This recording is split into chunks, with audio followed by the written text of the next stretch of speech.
Once again, despite conversations being had privately in Discord before all of this, very much against my better fucking judgment. There you are. I can see Novo in chat, who has no idea of what's happening, but has joined the server. So who knows? We may have a wild Novo appear at some point.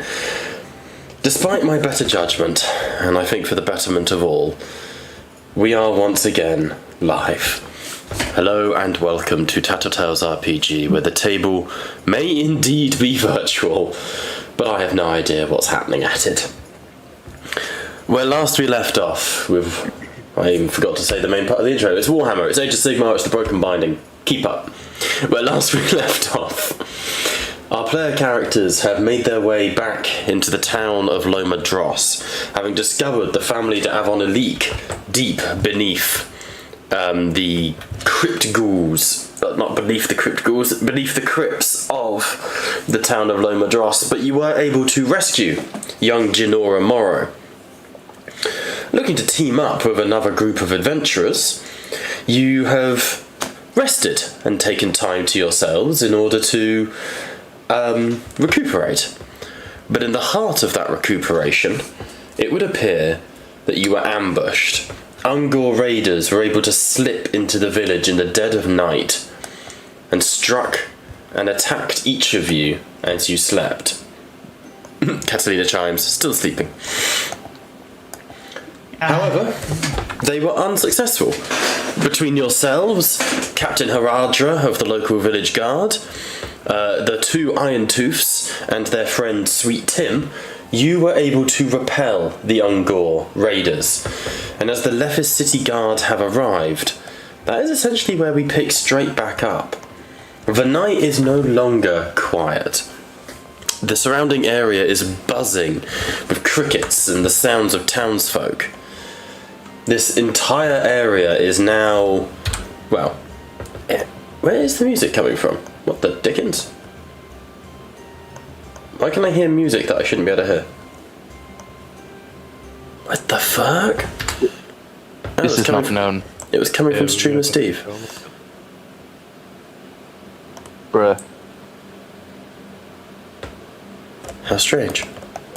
How strange, Steamers. It's back! Why is Streamer Steve just randomly playing music at me? What the fuck? Can you all hear that? No. Nope. Why Streamer Steve is just playing music at me?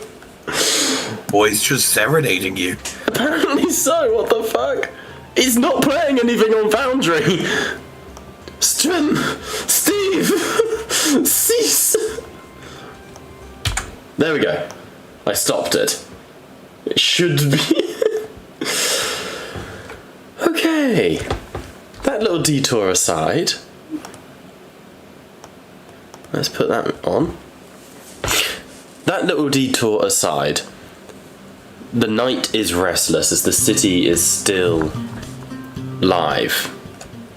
What do you want to do? Who do you want to speak to? If anything. Or you can just continue taking your long rest. I think Freya would, after that fight, be more interested in getting a decent night's sleep. Mm-hmm. Yeah, that's why we are going to. I would recommend the guards are on the lookout. because we do have the guards patrolling now, don't we? You do. So we can a full rest and then properly plan in the morning. Okay. Because that'd be my suggestion anyway. As you guys are beginning to see yourselves sort of back to rest then, it would be a case of, you know, the very tired and weary Haradra Dirge would look to you all and, alright, I'll let you all get back to your slumber. We've got guards posted on each cardinal point around the tavern. It would appear the Ungors only attacked here. So I'm sure you're all feeling very cheerful about that. But we'll be watching and standing guard. Good day to you all. And he sort of bows his head and steps away. Is anyone going to be taking a watch? Freya will volunteer for a watch. Yeah, fuck it, yeah. No. I will take an early morning watch to bask in the morning sun rays. So Okay. I'm The going to night. sleep. Yep, you just slept through the whole thing, Colin. Yeah, I'm fine with that. Freya. It's a- In that case, Freya, perception check. Aureus, wisdom saving throw. Yep.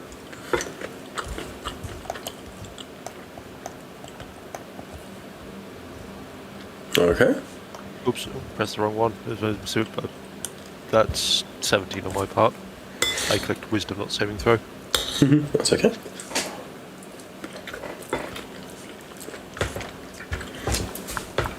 And 18 on perception. In that case, on the 18 on perception, Freya, you are able to hear some of this from Aureus's direction. Aureus, as you are beginning to rest, you go to take the amulet off and place it onto the drawer next to you. I assume you sleep in full plate. I don't know. Stormcast, maybe not. I'd hope I could, but I don't know if mechanically I can. I think even in law they can take their armor off. It's not fused to them. Yeah. But as you go to lift it and take it from your shoulders, you struggle to do so. And as you lay back down in bed, your armor stationed to the side of you, you feel it heavy on your chest where it's still around your neck. Those faint whispers continue to push into your mind. And if you so desire, you can push back. As I did last time, I'm pushing back. I ain't seeing no visions. Okay. This time, it's slightly easier. The blood-soaked ground around you and the smashed window opposite you. You can feel the breeze hitting against your skin, helping you focus. And you breathe out slowly, and despite the amulet's temptations, you are able to ignore it. Over the course of the night, nothing happens. You are well. And on the next morning, as you hear the sounds of Shaiish coming once again to the day, the morn cries of ghouls and the ghastly whisperings of the undead gives way to gentle birdsong and the busyness of Loma Dross in full swing. As you've had a full rest, the binding fully heals.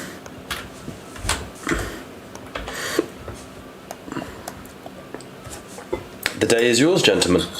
It is day 22, the 22nd of Angstag, and the weather is slightly cloudy as you look out into the ghoul light of Shaiish. So finally getting his armor back on. Go to see if is Krog awake. Yeah. You'll be joining us, Krog. Might as well get something to eat before we leave. We also need to speak with your co-leader, the Fire Slayer, if I'm correct. Yes, yes. I do have to ask your counsel, though, Krog. How do you think this is going to go? This ordeal with this necromancer. Oh. I'll be surprised if I don't see at least one body. Of us, I'm meaning. Quite the confidence. Well, yeah, I saw how much, oh, what's her name? Adelina? Yeah, Catalina. You saw how much she got absolutely ripped apart by a few dogs. Now going after a necromancer? Yeah. It doesn't seem to have bode well for her, indeed. Though with the addition of Drinian, I'm almost certain that our odds have likely improved. Right? Shall we go get breakfast? Excuse me. Hopping downstairs, you would find your allied adventuring party already assembled and tucking into some food provided by Broga and Barok, who both look a bit worse for wear. They took some hits during the combat, but as you sort of come down, they smile, and you see Barok looks at you and goes, "Ah, about time you got down here. It looks like these pansies missed all the fun last night."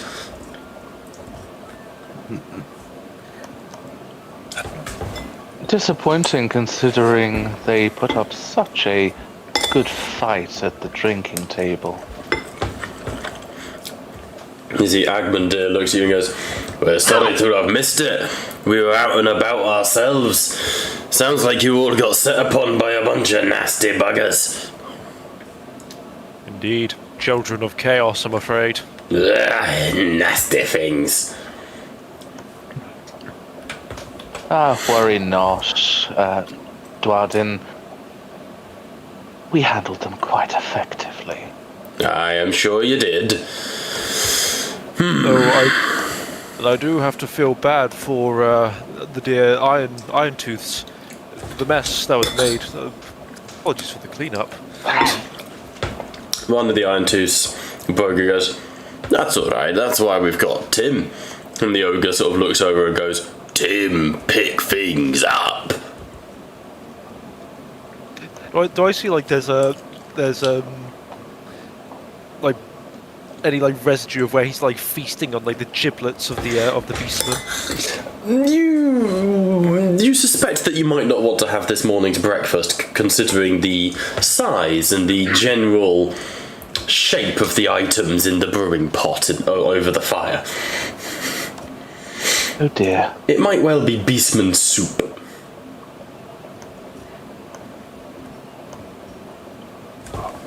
Oh, waste not, want not. Thank God I'm sticking with a cup of tea. As we cannot blame you lot for ignorance. If you did not know it was there, then how could you have intervened? Fact is, you're here now. I'm sure that counts for something, right? They sort of smile and nod. The Tommen looks at you and goes, "Well, I'm glad we could be of some service. Truth be told, we were actually out and about looking after one of your own before, Master Stormcast. Oh, do tell.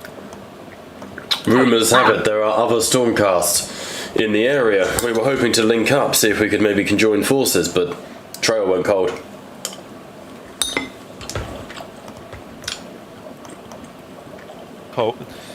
Cold in what sense? What do you mean? We were following boot prints of the kind that can only belong to the warriors of Sigmar, and he sort of points at your like steel cap. Oh, apologies, gross if you saw that on stream. Steel capped, sort of sharp, metal greaves, and he goes, following them along quite nicely, and we ended up going towards the Black Oak Forest. Went cold there. I mean, I wasn't going to go in there alone. None of us were.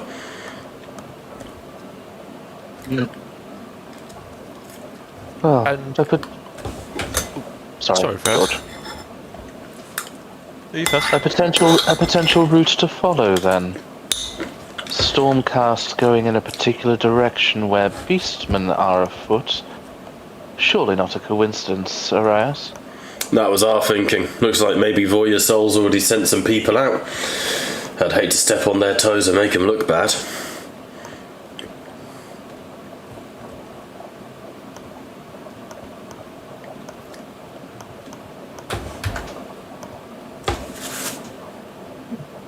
This particular that's what it is. Stormcast you speak of, their armor, what color and heraldry was it? We don't know. We were literally just following the tracks. I see. Apologies. Wish I could tell you more.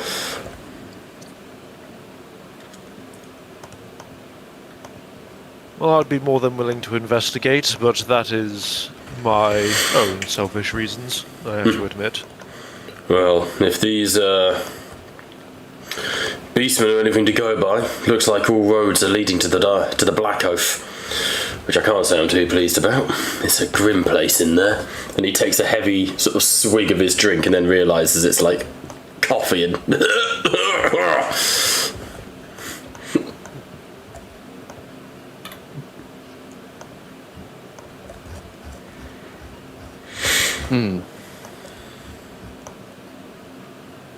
Perhaps we should start by consulting the captain of the watch. I would hate to embark on this journey without seeing if he's managed to learn anything from the corpses of these beastmen, whether they had orders on them or such like.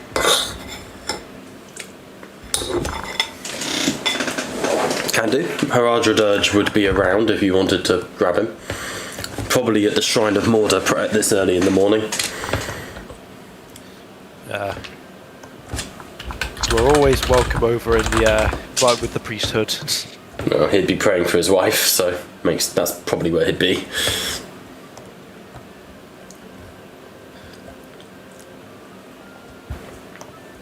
I see. So No in- objections. I think that might be a good idea. We go to church, we might get a few blessings, and maybe some insight of what we need to do.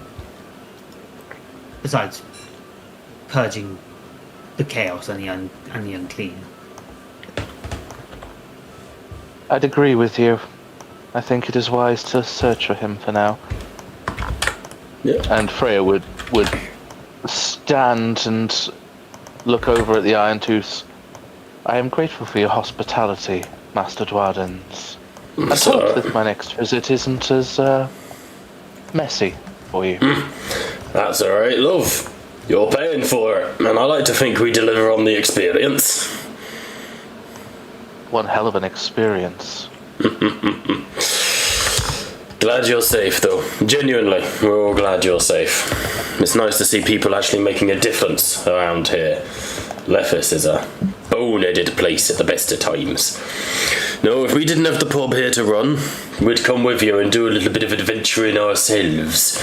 But, well, you can call on us when you need us, but, like I say, we got the pub to run. Another time, then, perhaps. And Freya would kindly disembark. I don't know who would follow.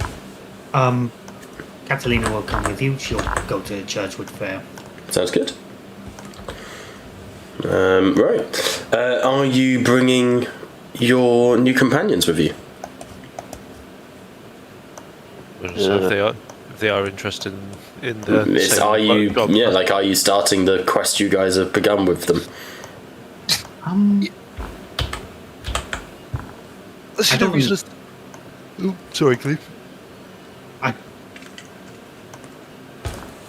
I was going to agree with you, George. I don't think we need any reason why to bring them. There's no reason as to why we shouldn't get this started. Okay. Let's get this party Who's started. turning in here? In that case, we need the Shrine to Morda. Oh, pardon me. Apologies, guys. I'm gross as fuck. Yeah. Freya, Yes, I'm assuming you're going to do all the talking and questioning, and I'll just sit in the back and observe? I would assume that... Beg your pardon. I would assume as a rather pious individual yourself, you would partake. After all, the priestesses are not high on my list of friend lists at the moment, considering my clear shall we say, Occupation. disdain for their previous actions. Oops. Fair enough. Then I'll lead, and if you see someone out of line, please do step in. By all means. I will keep an eye on the priestesses. And Catalina would just gesture out her arm for you to go. Alright. Catalina's gonna go and find some priestesses and Yep. possibly find the individual, the captain, if Yeah. he's around. 1 second. Just trying to make it look a little fancy. Not really succeeding. Without fancy. I'm trying to make things fancy, but it ain't working. So fuck it. Make an investigation check, and we'll see who's there. Oh boy. Is that both of us or just Kaleem? I can allow both, I think. In which case I will provide the help action to my dear companion. Thank Sounds you very good. much. Quick question. Is that control or O for advantage? Alt for advantage. I was about to press control. Controller's disadvantage. Thank you very much, by 18. Nice. I know we're all technically disadvantaged by being people Who we are? Okay, that and looks who nice. we are. But it's best to check, which you did rightfully. It is always best to check, yes. Okay, and what we got? 18. 18, perfect. There we go, let's do that.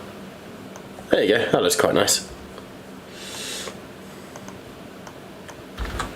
Yeah, boy. Okay, on an 18, yeah, you are able to sort of approach, and the priestesses let you in, but you notice that whenever whenever you guys arrive here, oh, where's Winston? There he is. Whenever you guys arrive here, the priests and priestesses, there's always an increase in city guard. It's just kind of a thing now that whenever you arrive, the city guard will just keep an eye on things as it goes. I'll go past the priestess and go, blessing of the raven and blessing of Sigmar upon you. The do you know where the priestesses captain is? bow deeply. Obviously, you haven't really been here, Kaleem, have you? Because obviously you've not been in too many sessions. But the priestesses would sort of bow, and there would be a very sort of polite mutterings in Celestial to you, recognizing, a fellow member of the faith. Yeah. I'll just give them the politeness back.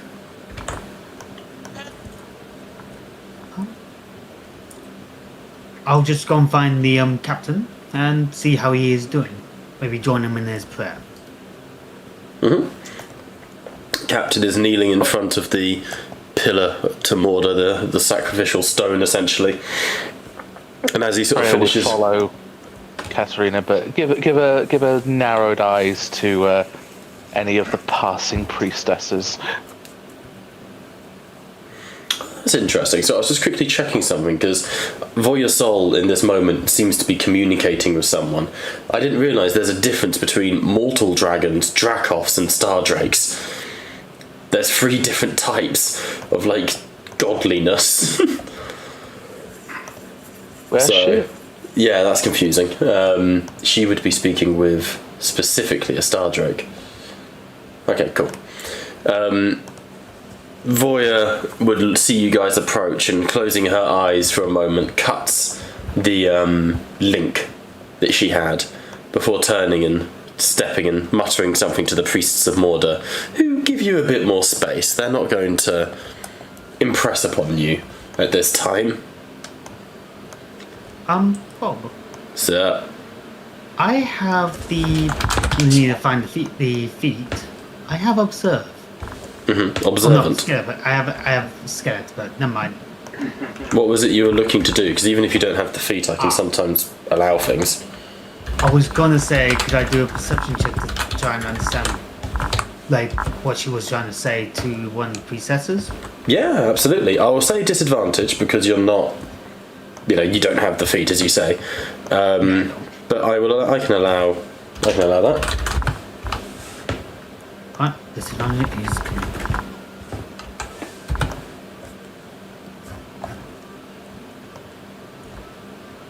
23. 23. On a 23, you can make out a few words. You briefly see something about sightings and incursion last night, most likely in reference to the pub incident.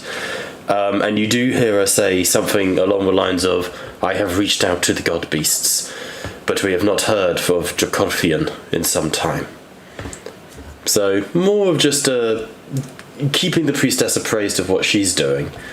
And then she would say, here come the aspirants for the binding.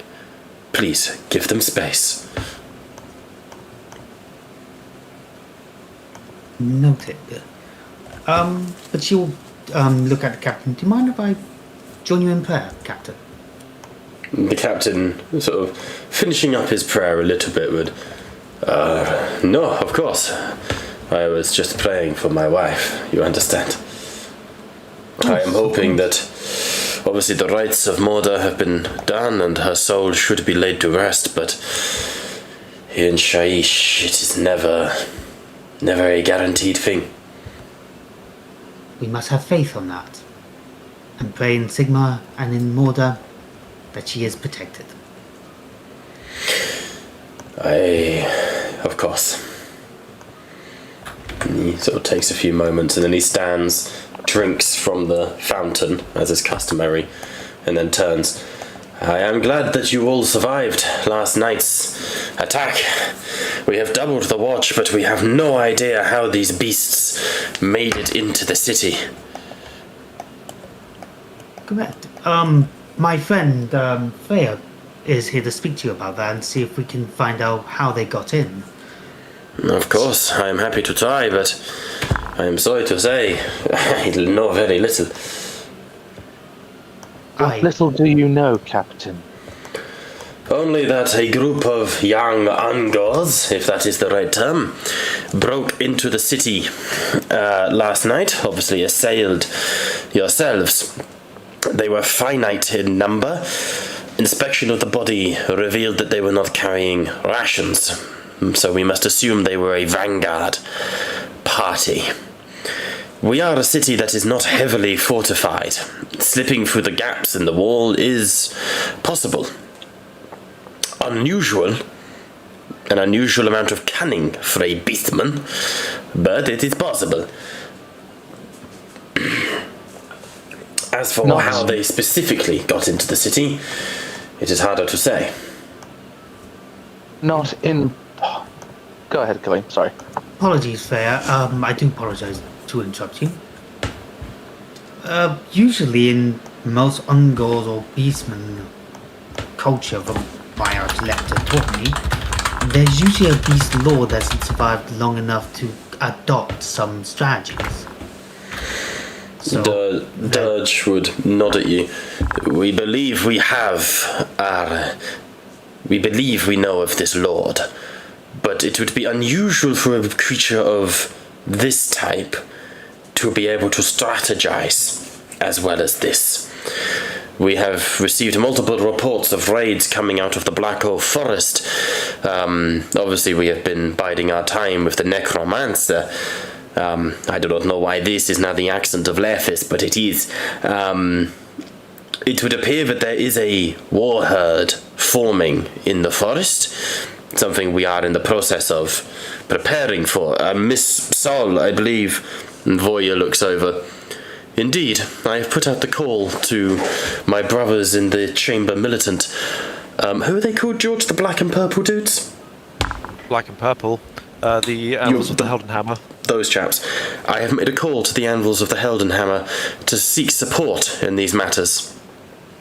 However, they are stretched thin against the legions of the Dark, the King of the Dead. so we cannot expect aid anytime soon. To that end, I have reached further to the children of Dakofian, but I've as of yet had no luck. And she sort of steps forwards. It would appear there are a number of threats to Lephis and Lomadros, but most prevalent would be this necromancer. However, the Warherd, we have identified their leader, if it is of interest to you, party. Slaying the champion might be worth it. I would fear for the party of unbound warriors attempting to slay or 1v1 a Warherd, but it is not impossible. I will be honest with you.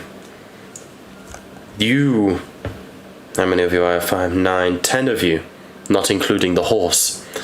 You are my final candidates for the binding. I am proud of how far you have all come.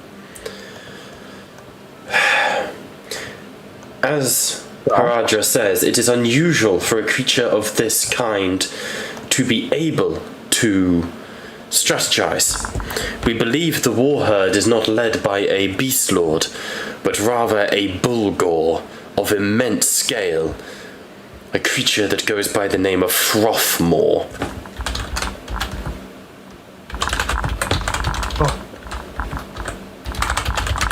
Indeed. And what information do you have on such a creature? Voya looks at you for a moment and goes, "Unfortunately, at this time, none." I mean this in no snide way. And I mean this with the greatest of respect for our respective trades. Is it that you do not have the information, or that you do not see it relevant? It is, I am unwilling to give information that I have not verified. Very well. What are the suspicions around the individual?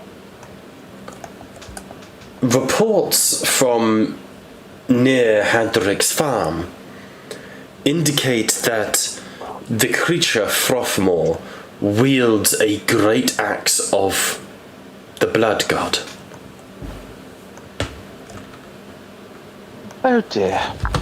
Even if untrue, stories do not, in that situation, find themselves without a source. Even if it is not a chaotic blessed weapon, it is one of formidable strength and not standardly used by the foul creatures. It would not be impossible to potentially scout this circumstance if you wished. I would. Oh, go on. Are we in fact capable for such a scouting mission? Scouting only. But putting it bluntly, a majority of us here are not the most subtle of individuals, myself included. Voya steps forwards, and with all of the appropriate respect to my fellow adventurers, you are all we have.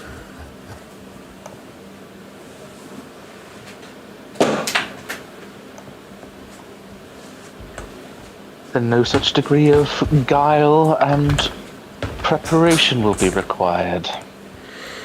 See that it is your choice, and if you wish to engage with the creatures, the beasts, then by all means make your way to the Black Oak Forest and see what it is you can do. If you wish to continue pursuing this necromancer, you have my blessing in this also. I think should you complete either of these objectives, I will be willing to admit that the best people have the job.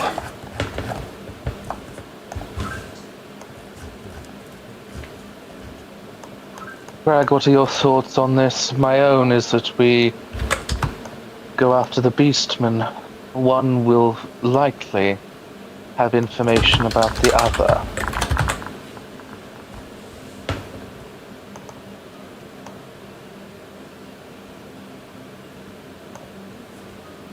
Crag and Prendio, thoughts?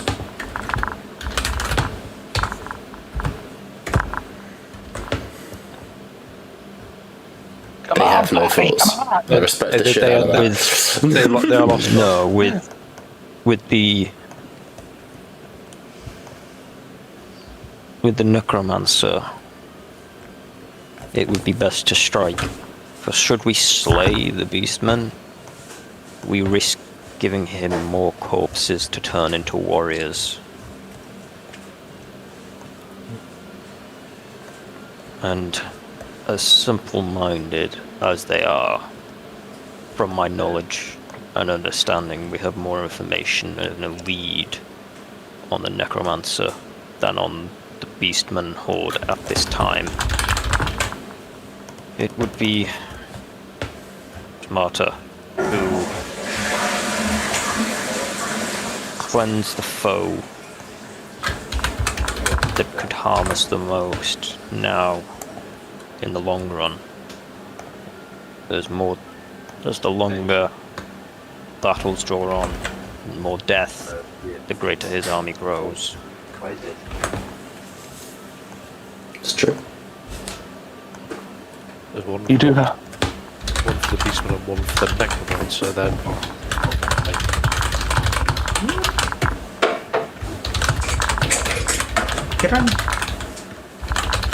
Could we find out how the beastmen got in? You can try. We found.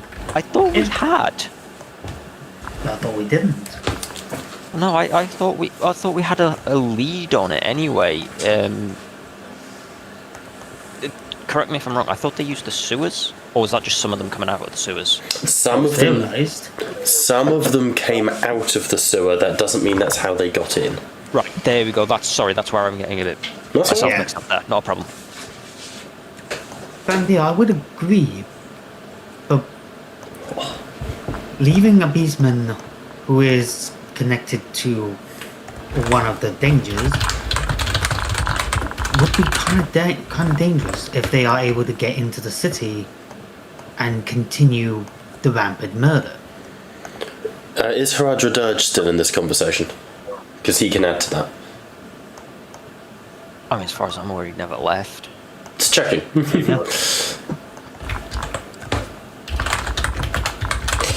Dirge would look at you and that is why we're increasing the watch.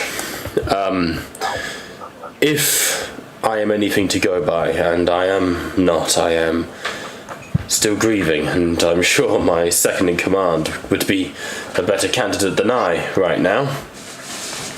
However, this was a small party made of younglings.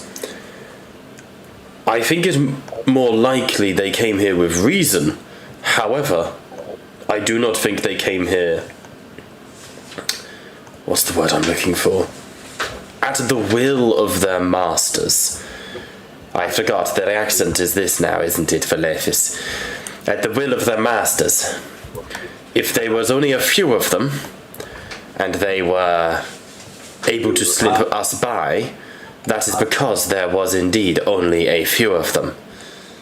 You see what I'm getting at? It would be unusual. It's most likely they simply got through the walls, as horrific as that is to contemplate. That is true, but more times they could try and get inside means their reputation could grow and their numbers could increase over time. Agreed, which is why we'll ensure that we will cut them off as we can. But it would appear, from what Mr. Sol is saying, these creatures are already forming, what's the word? Warband. Exactly. Whether these are simply young hot bloods who wanted to impress their new taskmaster, Greg Davies. No. Sorry, no one got that reference. No one laughed. It's good. Thank you, honey. I did, but obviously I'm on mute because he started screaming again. Excellent. So, Also, I'd like to stress my wife is violently distracting me off screen with adorable shit. Katie is in my office now. I'm inspecting. You're inspecting. You're under inspection. But yeah, so basically what he's saying is, however they got in, it's not going to be some super secret big way they got in. The fact there were so few of them implies this was like a sneaky situation. In which case, I would suggest... I didn't phrase it well at all. My apologies. I would suggest at this point, then, should my colleagues have concern over the necromancer utilizing dead beastmen, that we exterminate them nonetheless and eviscerate the corpses. Leave nothing to raise. You mean burn the corpses? Yes, and then burn the embers. I'm sure you've eviscerated a few heretics in your time, have you not? I have. But I've always made sure to burn them. You make no sense, priest. You always make sure you burn the bodies. And you make sure they don't come back. That is exactly what I am saying.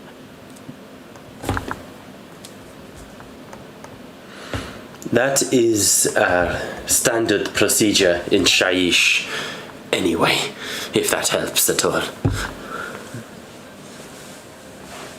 Good. I actually have a question for what's her name? I normally would read the name. The Lord Arcanum. Yes. Voya Sol. Is her name not coming up? No. I'll fix that. 1 second, I'm just fixing stuff on my wall. Yes, I will fix that. But yes, to Voya Sol. Yes. As we have an estimated time of arrival for the anvils to appear. I am afraid not. The anvils are stretched thin. The bone reapers have become resurgent, and mass incursions by a horrific foe that goes by the name of the Imperishable have struck across the entirety of the northernmost sphere of Shaiish. There is no guarantee on help coming from the Heldenhammers. And please don't read into that too much, that is just a reference.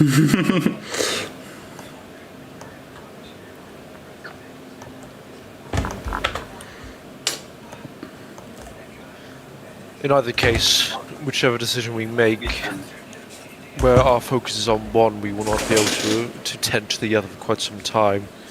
I, personally, would think that the Necromancer would be the greatest threat. And regardless of our actions, the Beastman's behavior will never change. The Necromancer currently has been the most unpredictable. They are currently the ones preying on the trading routes, making sure to strike where those least expect it. The Beastmen, at the very least we know they are trying to gather their strength. Do we know what it is this Necromancer wants?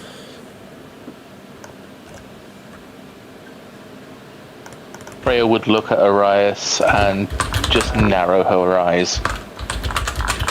Yes, do we know what they want?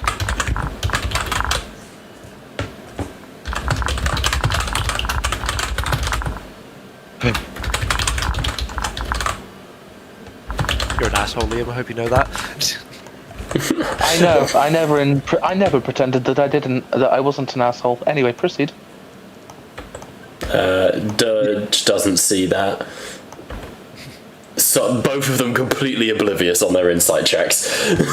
They missed that completely. I do an insight?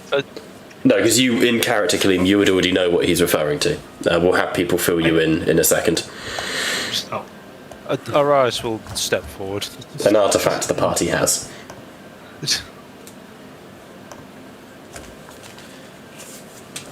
I believe I have some idea as to what they may be searching for.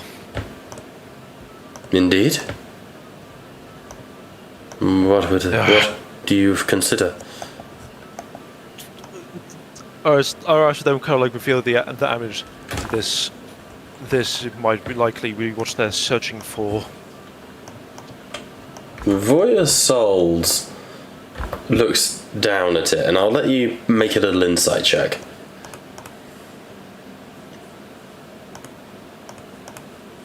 Could I make an insight check against it too? Yeah, of or course. not? Yeah, of course you can.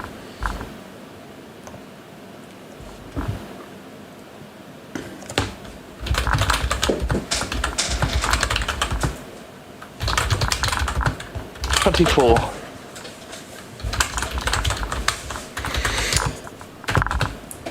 To George, Voya Soul looks at it and goes, What is this? This piece of jewellery. However, Freya, despite her being a literal demigod and a Lord Arcanum of the Chamber's Sacrosanct, you see one of her eyes twitch in absolute terror. That's the only giveaway, is just one eye twitches for half a second.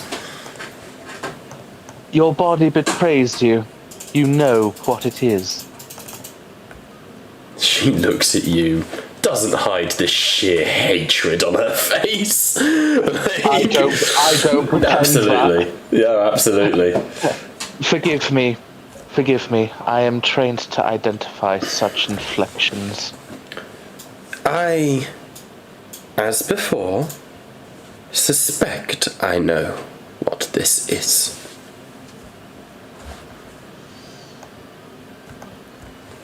Some believe this thing to be cursed. I have not been able to willingly put it down to get rid of it since I have gotten a hold of it, much to my dismay. That is not surprising. It will not want you to let it go. And what do you suspect it is? Make a persuasion check for me. Yeah, no worries. May I support our dear... I will let you Horizon. make a separate intimidation with a higher DC. Ooh. Because you haven't really done anything that will help, and calling her out isn't good for persuading and friendship, but intimidation I can allow. Threat. Is there any... No, there's nothing else I can really do to boost my persuasion than it already is. Alright, let's give this a go. Yeesh. Okay, 16, 13. She looks at it and she goes, like I say, I suspect I know what it is. There are only so many artifacts that emanate such power, and I believe this was in the possession of Witch Hunter Barold.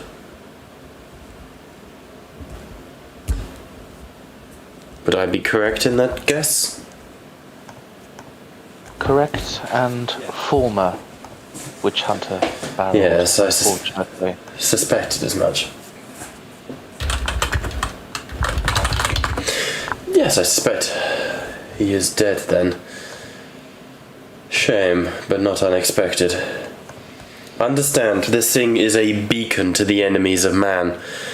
You will be beset on all sides. It is... To the undead, it is a lighthouse in the night. To the Stormcast, it is the greatest of temptations.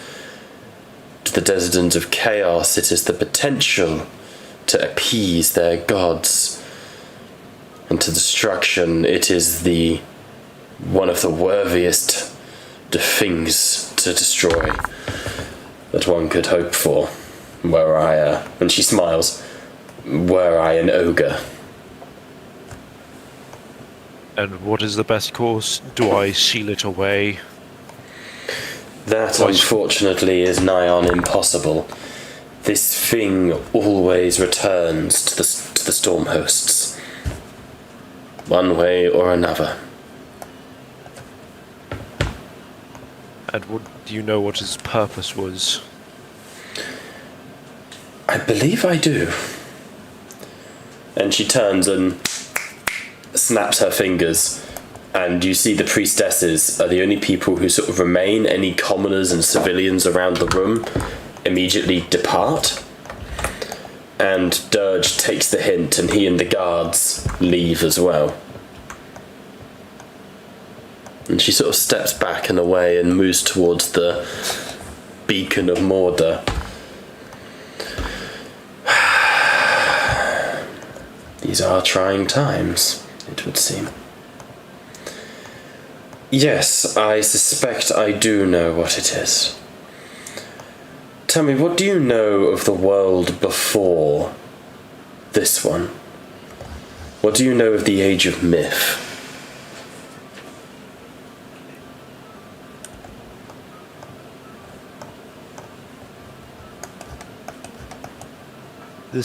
I actually would know how much Arias knows. Leia doesn't know too much. Could I do a history check to see how much I would know? Yeah, I can allow history checks. Could I give advantage due to me having the idea? Like, Yeah, I got. I'll allow it. I'll roll again. Apologies. 15. 15. You would know that. You know what I'm going to say on a 15? It's not like common knowledge. You barely know anything about it. You just know it was a fucking free-for-all. Sigmar walked the earth, and, you know, the Chaos Gods essentially won, but the Winds of Magic became the realms. But more than that, I can't give. You don't know too much. I know it was a time of disorder. It was a time where the rules and laws of Sigmar were unbound by the lesser.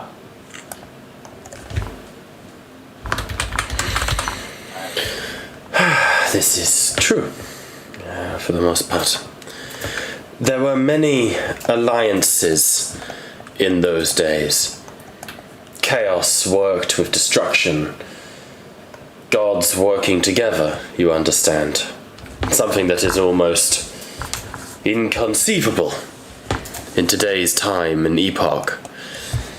Of course, the forces of order, the great Sigmar, their avatars and their champions, they carved out our place within these realms, a carving that is still being undertaken to this day. And two of those allies, of those close allies, were Alariel and Sigmar. And you see, like, I think Brendil, you would obviously twitch at the sound of Alariel's name. You bring my goddess into this talk? I am afraid I must. Alariel and Sigmar were initially at odds, to our knowledge, until Sigmar, who was found and befriended a creature by the name of Dracophian, the star god, the zodiacal drake. Dracophian gave Sigmar a necklace of Sigmarite. Oh, apologies. Sigmar gave Dracophian his necklace of Sigmarite, and in exchange, the great star drake taught Sigmar the way of the mortal realms. Do you understand? Indeed. Gods forming allies.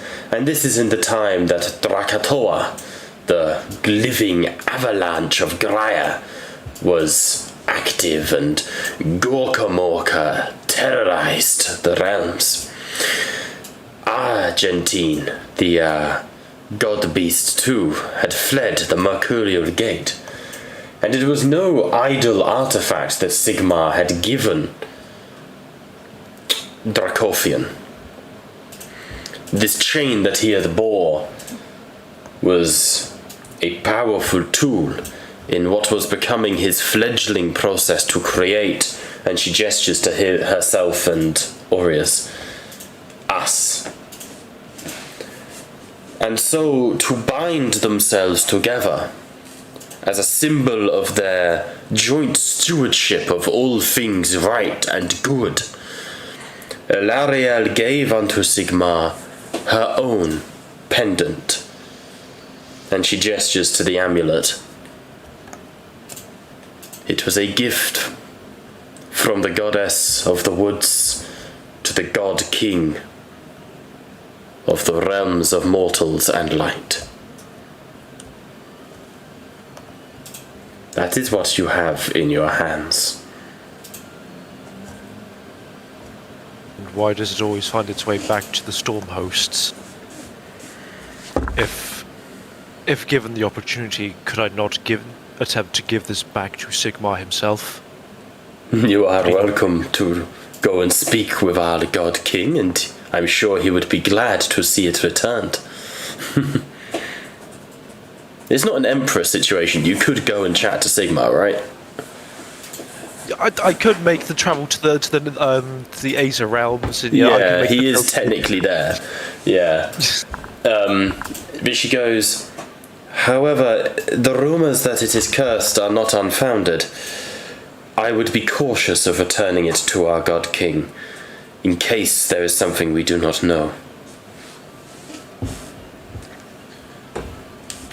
And then you said that to the Stormcasters of the greatest temptations. Am I to assume that, say, if Freya, when she initially gave it to me, if she kept a hold of it, she would not have felt that same pull? I think she would sense the pull due to the nature of the item, but more likely you would have taken it from her, one way or another. That is unfortunately dreadful to hear. We are, despite our great power, Orias, we the stewards of these realms, we are still mortals.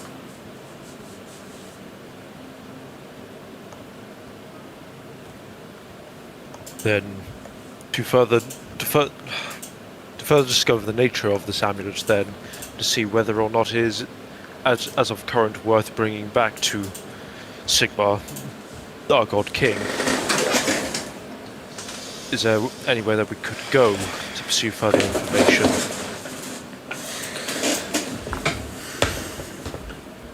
For now, no.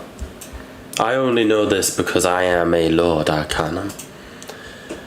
But even the priestesses here, and she gestures to the people around, they would not be privy to this information.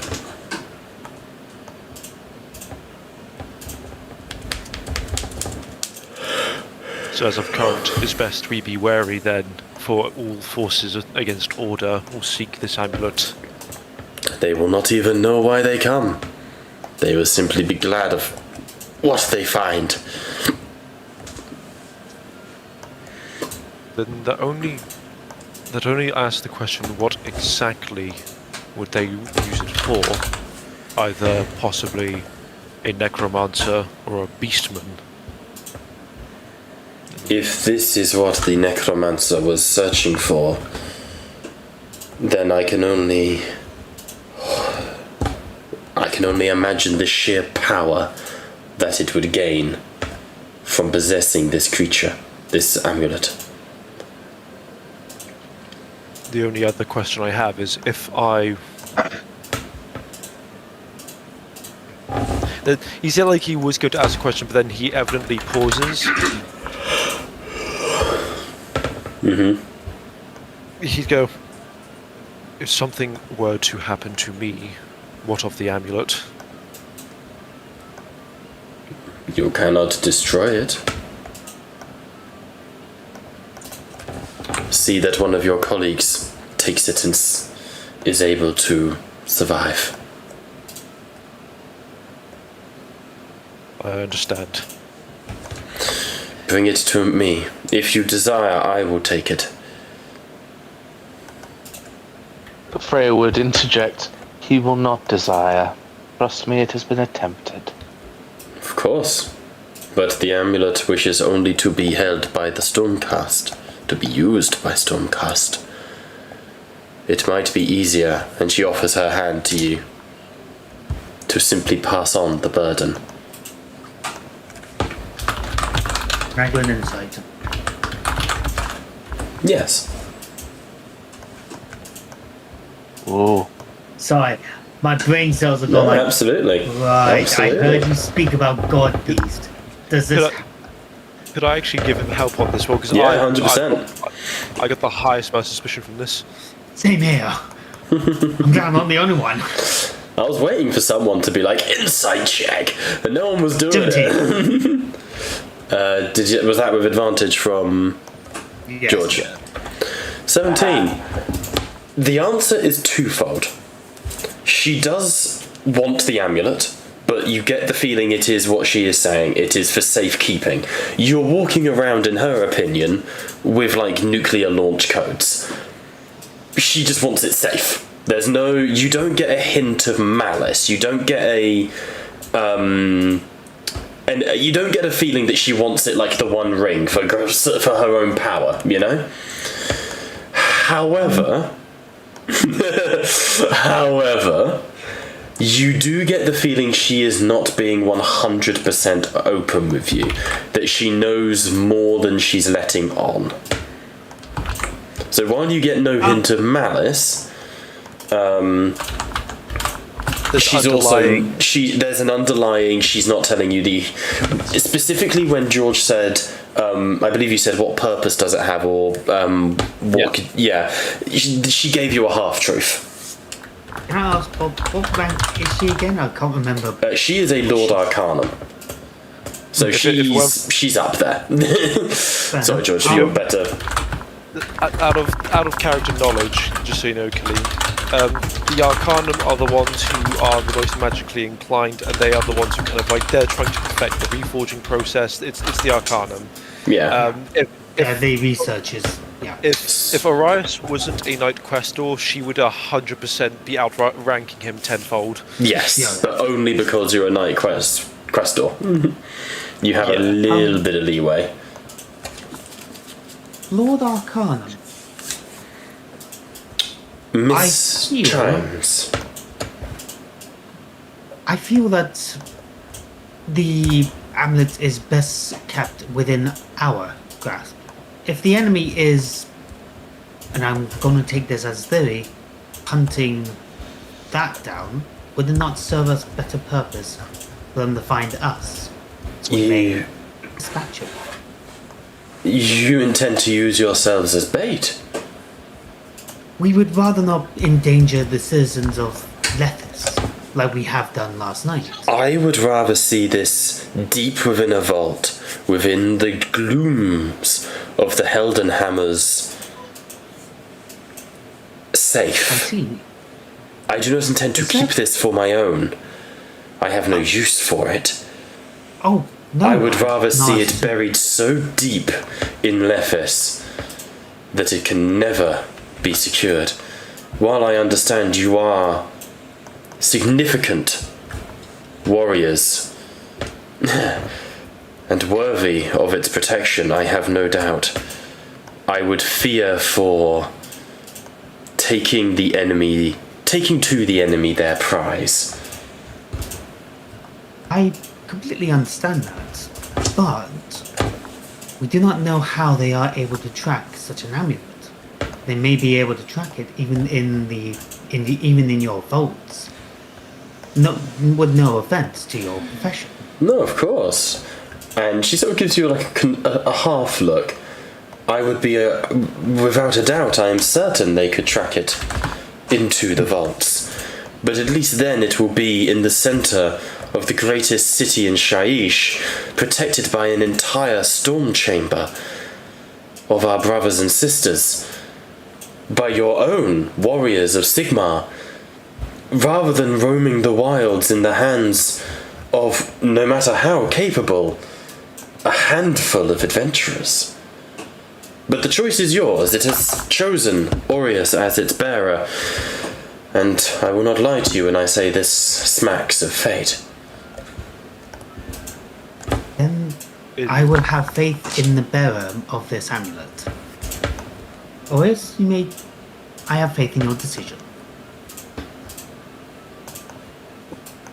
Good to know. As much. I do believe your words, Lord Arcanum. Truly, I do. But instinctually, I cannot take the chance that it's past the wrong hands, or and though I do believe you that you say you have no use for it, if the temptation is always there, I cannot be certain. I will, if in doubt, personally deliver it. And if I still cannot find myself to relinquish it, I'd see it that I was sealed for eternity. She bows her head. That is acceptable. As I say, it appears to have chosen you as its bearer, Aureus Realmwalker. So, who am I to say that that is not the will of Sigmar also? Or at the very least, the will of the Queen, the Elven Queen, who, while not the God King, I don't think I'd want to get into an argument with. That is not, her will is not for me to interpret. I believe that would be one for our Sylvaneth here. Indeed. Although I will say, respectfully, Priestess, that it would be wise for all involved, including the captain if he saw anything, that none mention what was discussed here today. Of course. If there are others looking for the amulet and will be drawn to it, the less attention, the better. She nods. Of course. As I say, I trust in your guile and your judgment.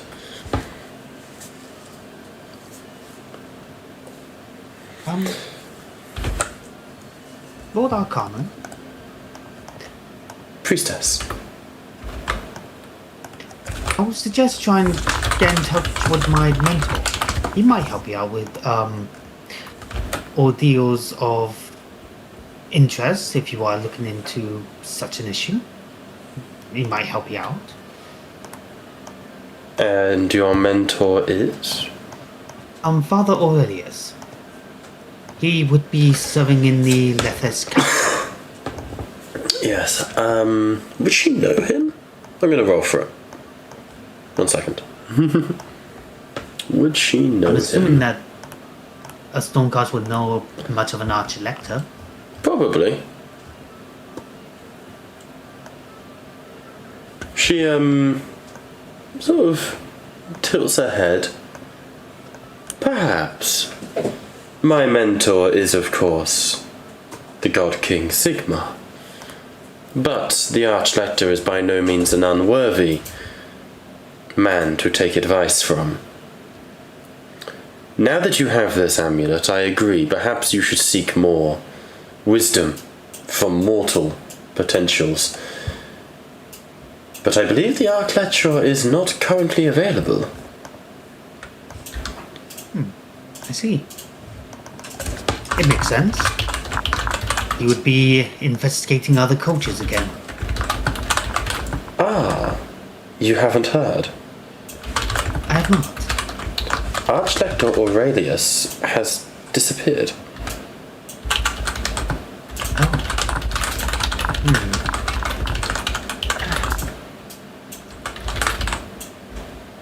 Where was he last seen? 1 second, Liam. No, literally my question of disappeared how, so that was the same question. Oh shit, sorry Liam. No, Genuinely, it makes same sense. question. Let me just triple check. Mordheim isn't in fucking... Ah, that's it. I'm with you. Where is it? So, the fucking world map of Shaiish is a right bitch.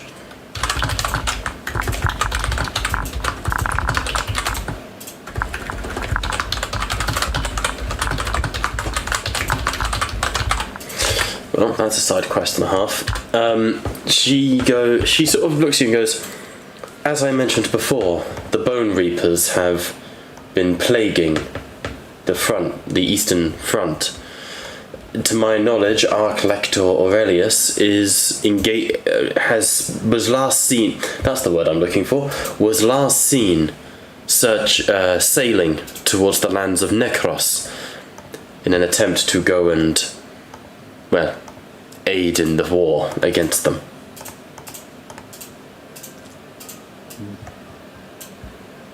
That sounds like him. The Ossiarch Empire is the empire of the Bone Reapers. Specifically, he would be down near Bottleneck Coast. However, I can't promise that. It is likely a pursuit that we'll have to go after the Necromancer and the Beastman. Unfortunately, we've got more pressing matters here and now.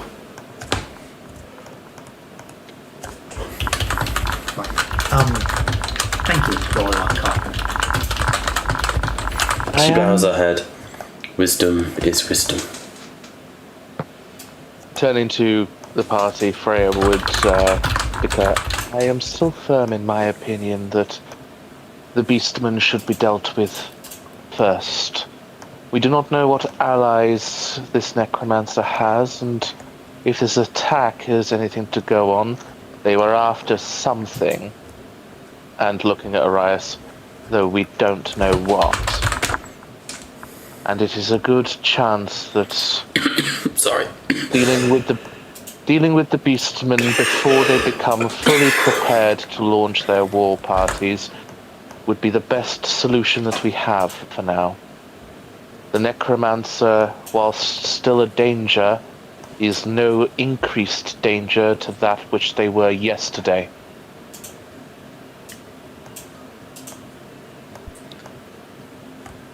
I can agree to that. Either way, the enemies of Sigmar will be slain. So to me, it makes little difference. I quite agree. What say the others here?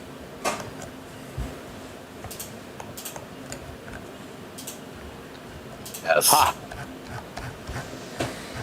There you are, Krog. Apologies, they don't have bathrooms here. He says, coming out of the bush. Well, you No, I actually was more do. It's like actually down to the fountains. right, and then you must neither then take a left, down again, and then to the The priestess of Mordor.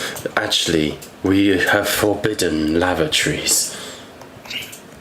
The Dwarven just gets out of the fountain, just, I know you don't worship Sigmar, but please don't.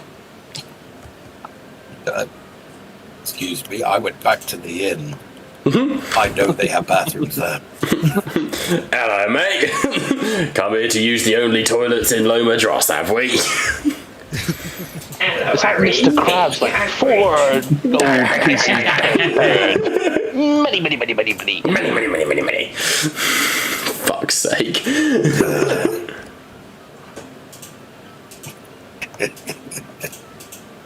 Terrible.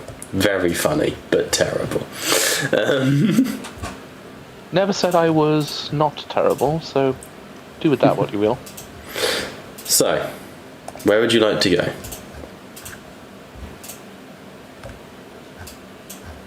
Beastman seems to be the way. Currently. Okay. Not going for... Sorry. So does the other party have anything to say in particular? They're just following us. They'll follow a little bit. It depends on who you ask. I'm in the middle. I feel like if we do go after the Beastmen, we should at least check how they got in, so that it doesn't happen again.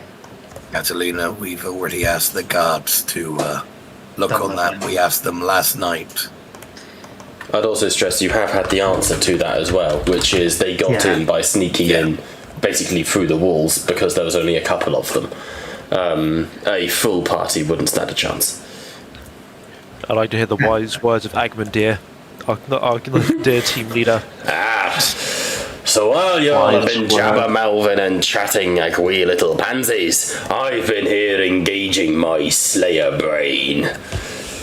And I'll be honest with you, I'm fascinated by the idea of hunting down this necromancer. But the moment I heard there was a big old minotaur that needed a shagging, well, I think we go kill it, don't we, boys? He's a slayer. What the hell did you think he was going to go for? That is the mindset of a fire slayer. Yeah, like there's no choice for him, right? Out of pure obstinance and not agreeing with the berserker, I'm changing my answer. Would you like to know the DM's answer? By any chance, the DM's armor, please, the Beastman. No, these are the two things I've got prepped. So, one will impact the other. If you go to the Beastman first, that will drastically change what happens with the Necromancer. If you go to the Necromancer first, that will drastically change what you encounter when you see the Beastman. It depends what you want to go for. Going towards the Beastman without handling the Necromancer will be setting yourselves up for a much harder time. But if you get if you're not going in to fight and you're just going in to scout, then you may as well go to the Beastman and see what you're up against. That's kind of both are prepped. The longer of the two is the Beastman, because you'll have to navigate the Black Oath Forest, which is off the beaten track and much more like a classic D&D dungeon crawl, as opposed to investigating the Necromancer, which will be quicker. But there's more to gain from obviously progressing the main storyline with the Beastman. So that's kind of the choice we've got there.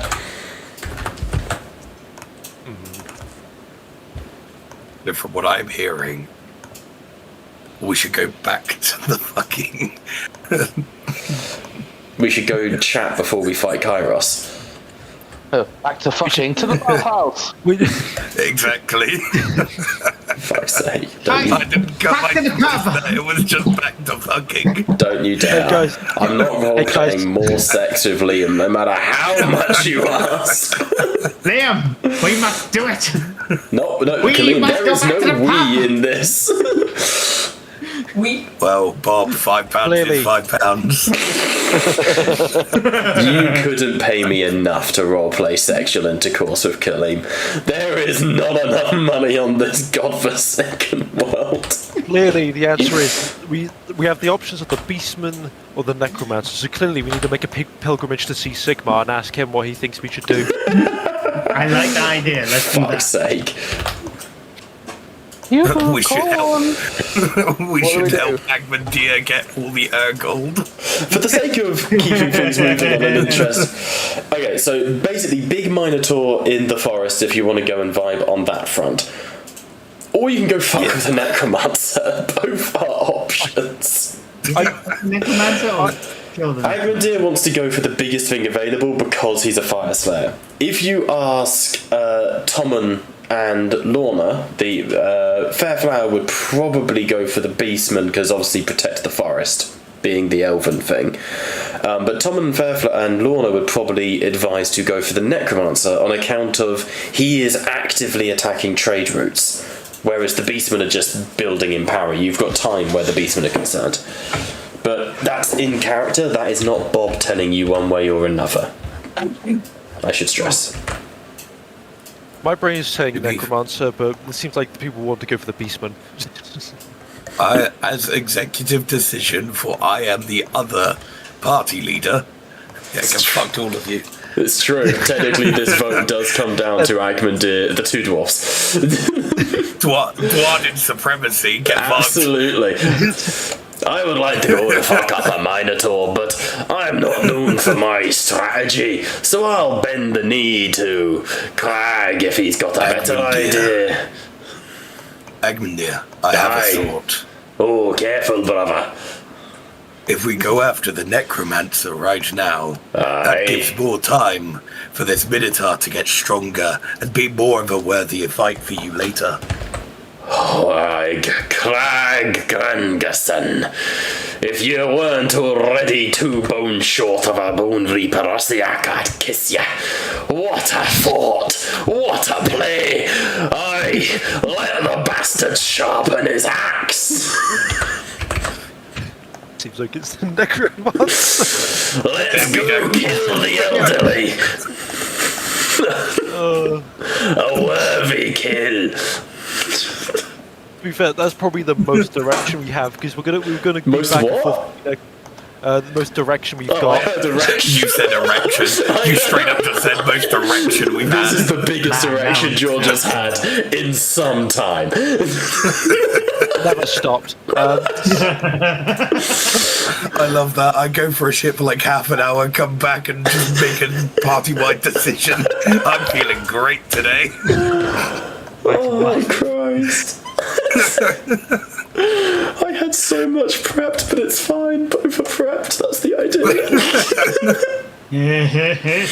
Listen, we're gonna deal with the Beastman later. Oh, absolutely nothing. It will change only on one map. All the other maps are fine. And to be fair, there's only one thing I've not got prepped for the Black Oath Forest, which is the Shattered Grove. So having more time to prep that is no bad thing. Like, I know you said not now, later, but all I heard was not now, Kitten Whiskers.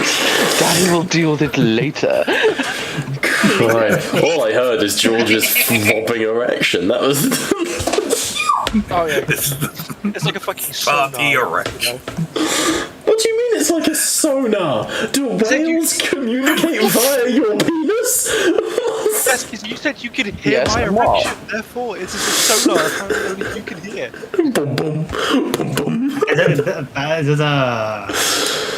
Gentlemen, we are live. Let's keep it going. Let's keep it. Save this for the. Let's save this type of chat for when we're on break. The other option I should stress is Novo is saying rip up Bob's notes, do something with the amulet, and side quest figure out the horse. I thought you guys had already one of you had already worked out the horse. I swear. You already know what the horse is. Yeah, I thought one of you had. Yeah, it was Pat. Oh, it was Pat. So technically, in character, none of you know. Yeah, you had the entire argument with him of shutting his fucking mouth, I believe you said. Oh dear, yes. Okay. In that case, where would you like to begin your search? Is there anyone you want to talk to try and narrow it down? Or Let's start with finding out where he's attacking, which trade route they're attacking. Just the guy who knows about trade routes, don't we, Krog? Yes, we do. okay, here you go. Because we actually started this quest Quite about some 5 weeks ago. Quite some time ago, yes. It was the retired trade. Garen. Yeah, the retired human who used to work in the dockyards. The one I recommended going on an expensive trip when I knew he was poor. Yes. Purely because I haven't got his token built. He's now gone on that trip. Oh, sweet. Oh fuck. I guess we go to the other place, the actual office. Well, however, you can simply make me investigation checks, as you had been able to previously narrow down the trade routes. And now knowing... Actually, I should probably... Back to the temple, 1 second. As you are beginning to leave, in a psychic communication just to yourself, Orius, you would hear in your head, Crestor, a moment, from Sol. He go, yes, Lord Arcadum. How can I be of service? It is only right that you know that what you carry. I do not trust this information with anyone else who is not a member of the Storm Hosts, because I do not think they would truly understand. When one speaks of the rebinding, we speak of lightning caged, of the God King's hammer and anvil being our flesh and blood. How many times have you been reforged, Aureus? Only the once, an unfortunate encounter with a mega gargant. I am on my second. And what symptoms have you suffered?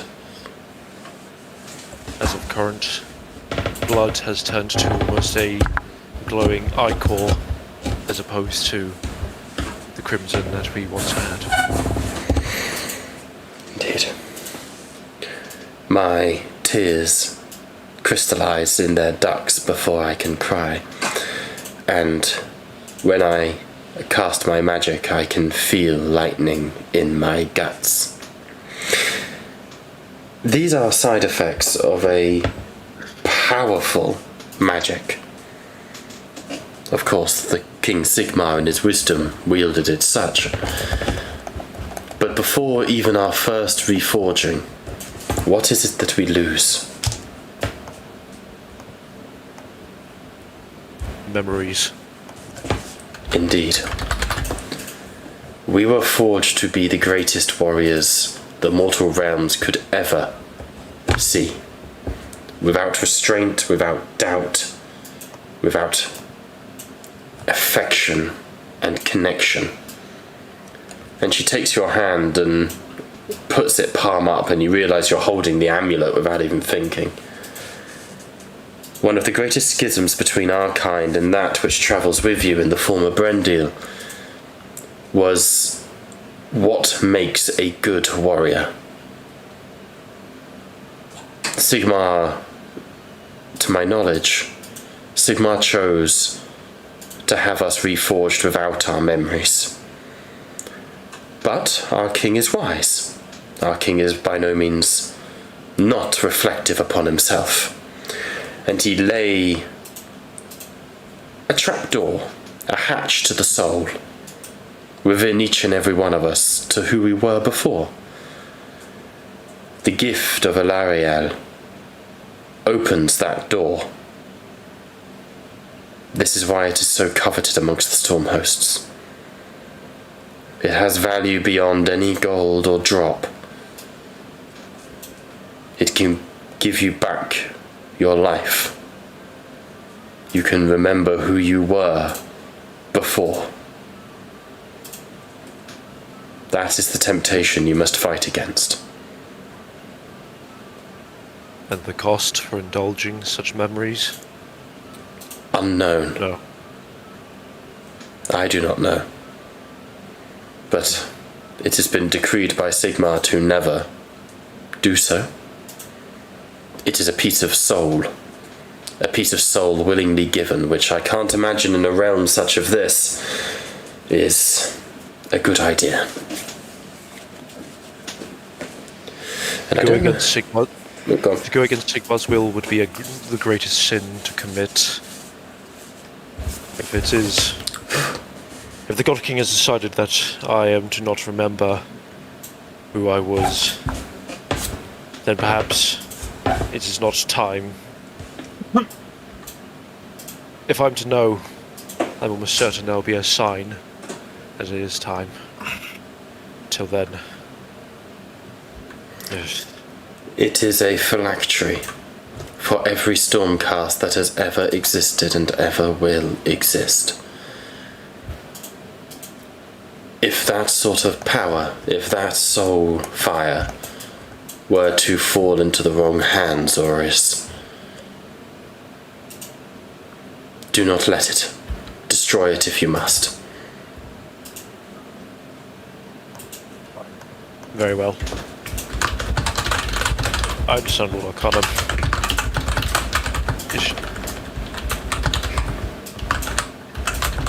Yes. And they say he has got a contemplative look. He is evidently dwelling on like the memories he has already seen, but like not quite indulged. He would kind of like shake himself from his. Would that be all, Lord Arcanum? That is all. The God King's blessings on you, and fare thee well against this necromancer. He would incline his head respectfully, give the warriors a salute, and then return to the party. She would bow her head as well. And you know what? She will cast. I don't know how long. How long does it last? But she'll cast bless on you. As a little repartee. Does she even have bless? She has fireball. Oh, so you can fireball. What a cast. Lovely talking to you. Anyways, fireball. Yeah, she'll throw a bless on you. Alright.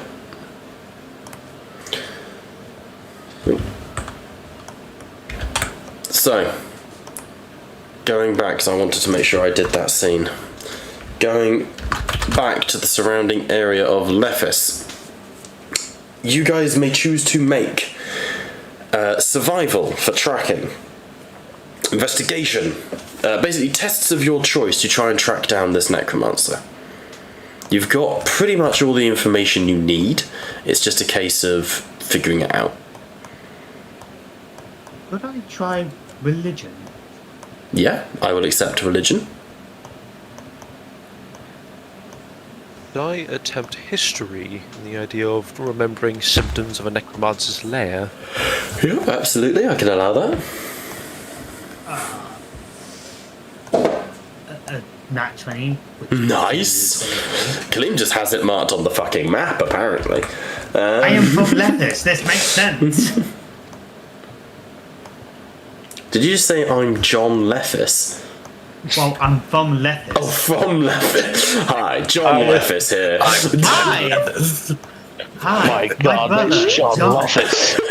It's Lil John from Lephis. I'll look you up with a history check if that's fine. By all means. Again, I will simply just give different answers for different, different checks. That's fine. Fucking John Lephis. I'm Carl Sigmar. It's John Cena. Again, say the word and he gets kicked. Say the word. John Sigmar, god damn. It's time for our age. Nobody has seen him. Oh, fuck's sake. That's amusing and terrible at the same time. And this binding, it's so dysfunctional, it's almost broken. It's a broken binding. Yeah, this binding. Oh, Is that the dear. Doom increases by 1. Fair. Fair enough. To be fair, you guys haven't accumulated much Doom yet, so there's not going to be too many enemies on this map, sadly. Because that's one of the things I'm doing. Encounters will get steadily harder the higher Doom there is. Please try and not be so sad. But I want 2 necromancers. Bob actively preying on our downfall. Yeah, that's my job.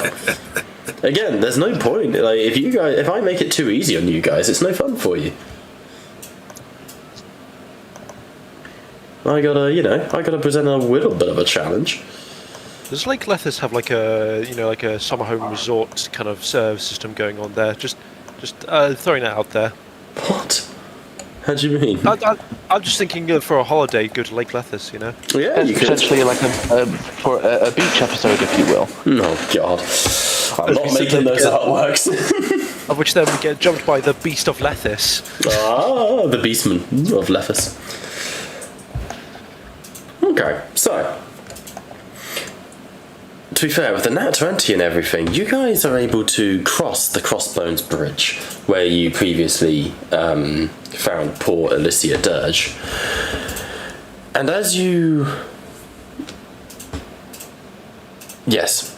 No, that's wrong. It was the other bridge you crossed, down near the Weeping Causeway. Crossbones Bridge is what leads directly to Lethis. But as you go further south towards the Weeping Causeway, away from Cairn Hollow, Kalim's religion check kicks in here. Cairn Hollow is a abandoned-ish, reclaimed temple city to Mordor. It is a very holy site. You're not going to get a necromancer anywhere near that. Just because of the amount of, it's like the amount of priests and people there. Exactly. Yeah, that would be a very good way of looking at it. That being said, you were predominantly attacked on the Weeping Causeway. And you know that Garin was speaking of these routes coming in from the northwest. And so as you are moving down, you are searching in these areas, and with your combined rolls, 13, 12 and 23 specifically are the passes here. Sorry, Freya, you were short by 2. Rude. You are able to piece together, basically from the only known locations that it can be. There are outhouses, there are people who live on the lakesides near Lethis, and you hear of people who have gone missing recently.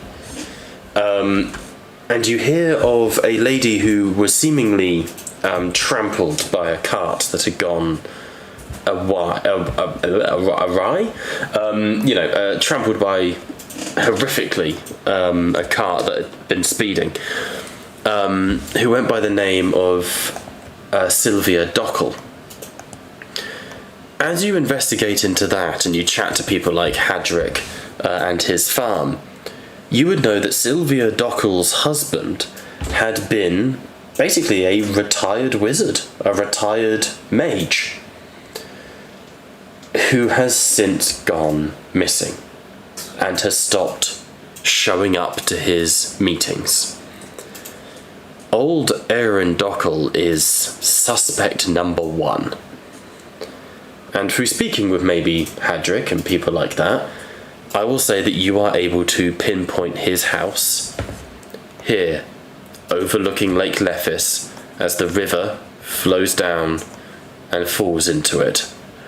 Suspiciously close, you may notice, to the borders of Black Oak Forest, to the point where the house would get its wood from the edges of the forest. Make sense?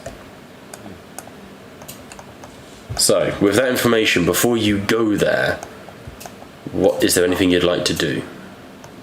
There is something I'd like to do. And Okay. I'm going to cause you absolute hell. Try me, bitch. Know our agreement on the fine steed? Yeah. And then also the retainers. Oh, the retainers I've made. Hang on.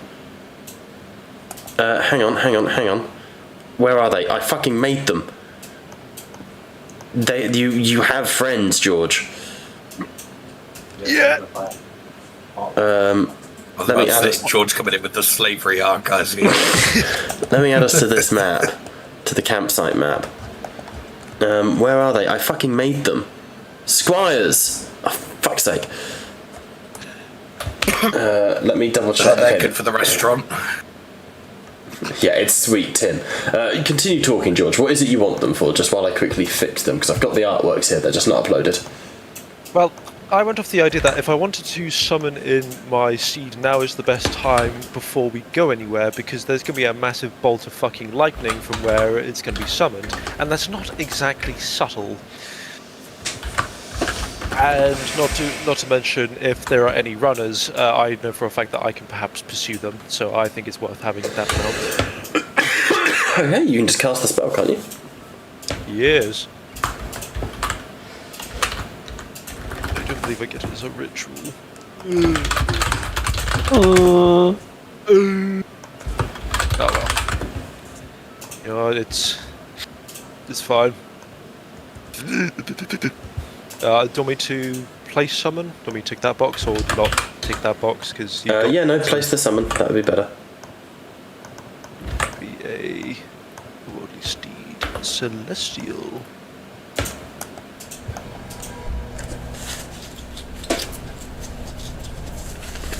Oh, why is my ear so itchy? Ow.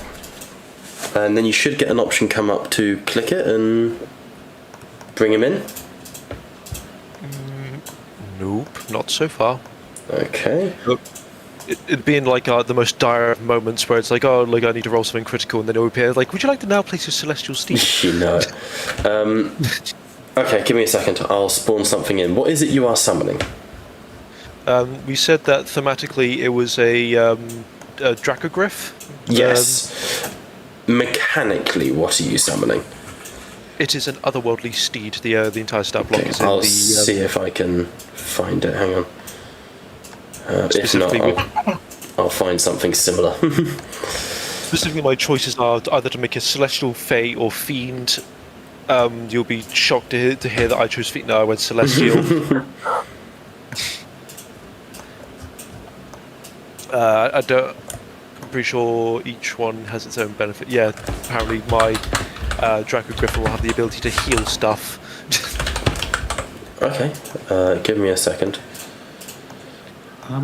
There should I'm be a assuming thing. I'm assuming we're camping at the moment. I'm just using this map because I had the squires that I was just bringing on here.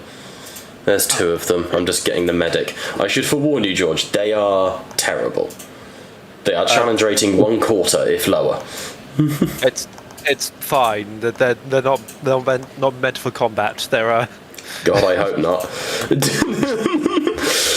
It's quite literally they would never decide for combat. You yourself said if they've got a token, they can fight. Oh, they can.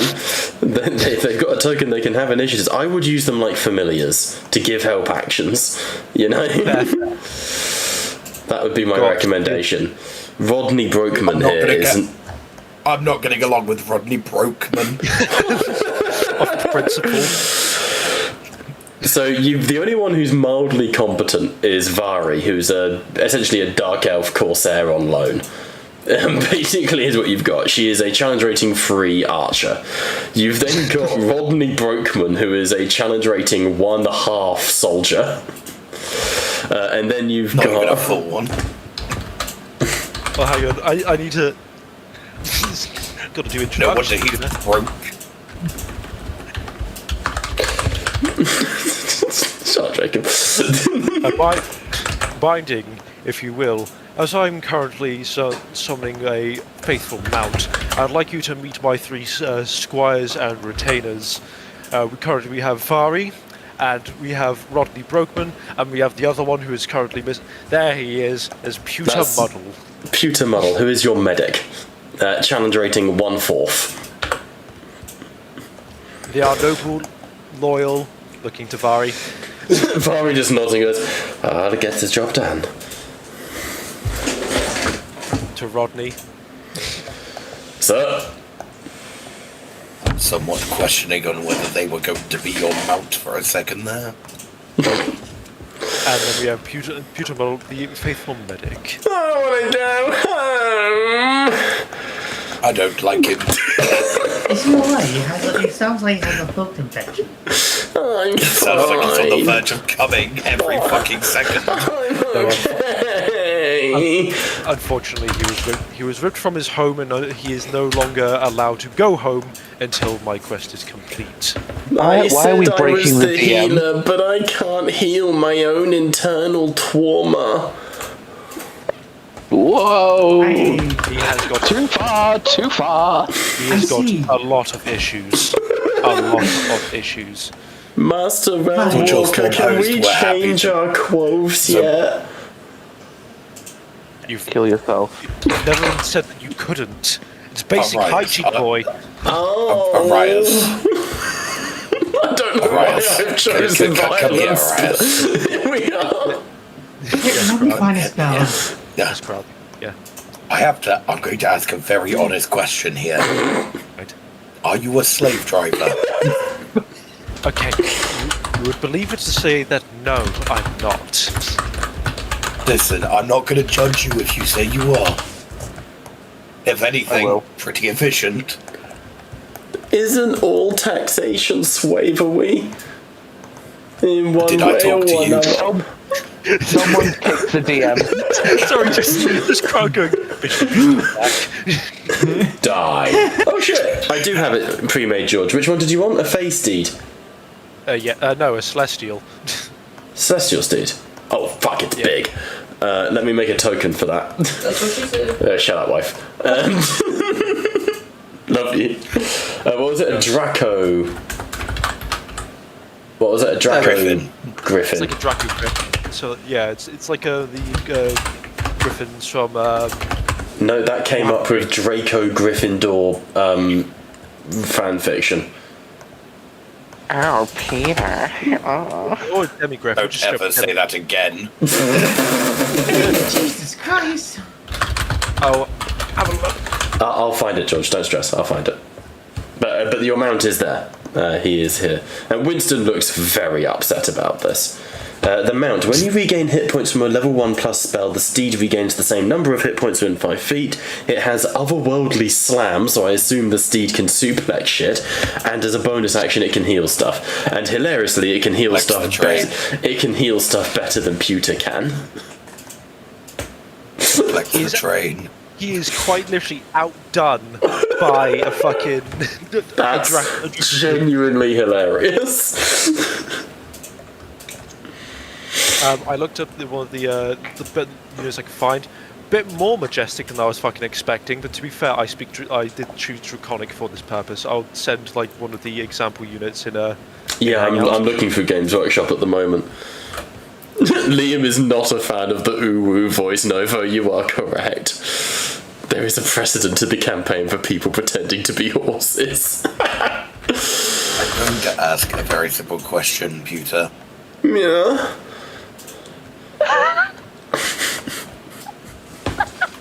You were dragged off to be a medic. Is there anything good you could do other than supposedly being a medic? Just curious here. I'll be right back. Arias, I want you to understand. I am going to purposely put my foot out and try and make sure I talk to this man as often as I can. You know when you make a decision in the heat of the moment on a character's voice? You will never forget. So, just for a clarification. Now, Pewter, please. Is there anything else you're good at other than being a medic? Roll me a d20. Sure. Just a quick question. I must ask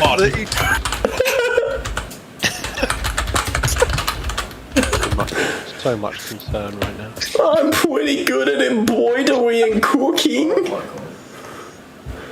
I can make a good stew. Hey, Frank. I can work with this. Listen. I can teach you what I know if you want. Oh, what do you mean? Someone with actual proficiency with cooked utensils. Oh no, I'm going to be outdone again and be made into stew. No. Dwarden, please don't make me not a squire. I need the money. Pewter Muddle. I will train you into a man that Arias can look at proudly. I'm already a man. No, I said a man that he can look at proudly. Nobody looks at poor Pootum proudly. Not even Pootum's Exactly. allowance. I think at this point, like, Rodney Brokeman is puking in a bucket. Right. I'm going to train you into becoming the man that you wish you could be. Arias, I am going to be temporarily stealing him for however long. Good luck. Please return me. I am sworn to a wild well walker. Listen, I'm training you so that means you can stand behind him and feel proud. Oh, I'm already really proud to stand behind the wires. As in any case, Katie's as face. Peter, the medic, we have Rodney Brokeman, tends to my arms and armour. Mm-hmm. And then I'd like to say I'm not affiliated with Mr. Muddle, and it is an honour to serve you, Lord Runwalker. It is an honour to have you, Brokeman. And Vari, of which a well-versed archer, tracker, I assume. I kill things for a living, yes.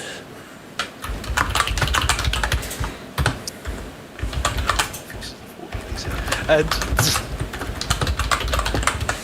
these You are realise my out of the three of them, Brokeman is stood like fully to attention. Yeah.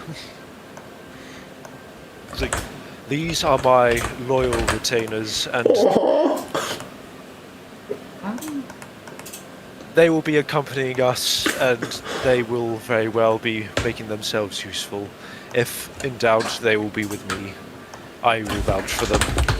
Is it true we're going on an adventure? Yes, my boy. Yes, we are. Right, Freya, can I borrow you for a moment? Please don't shoot Peter Muddle. You shoot him, you shoot him, I'm executing you. His token took an I'm gonna raise this extraordinarily boy large into a amount of man. time.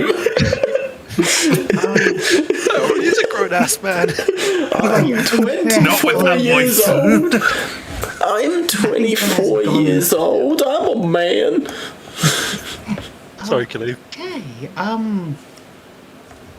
you feel like you need a lot of psychological help followed by a lot of therapy. I can recommend someone. I don't think I'm confident enough to help you with that. Freya's gonna take her head out of the fountain where she's trying to drown herself. Please, not yet. Not yet. What? And go over, yes, you may borrow me. What Yeah. do you want? Catalina would take Freya to one side and be like, do you trust the Lord Arcanum? As far as I can throw them. I want to say pretty far because I hope you're serving the Sigmar. The point is, I trust them to serve Sigmar. Do I trust them to tell us the entirety of what we want to know? Absolutely not. Damn. Before I was talking to the captain, I don't know if I want to reveal this to the group yet. She said something about getting in contact with Godbeast.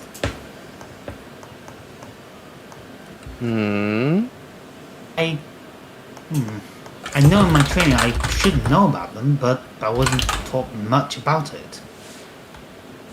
I know that some of the arch-lectors and the grand theologists might know a bit more. But she was...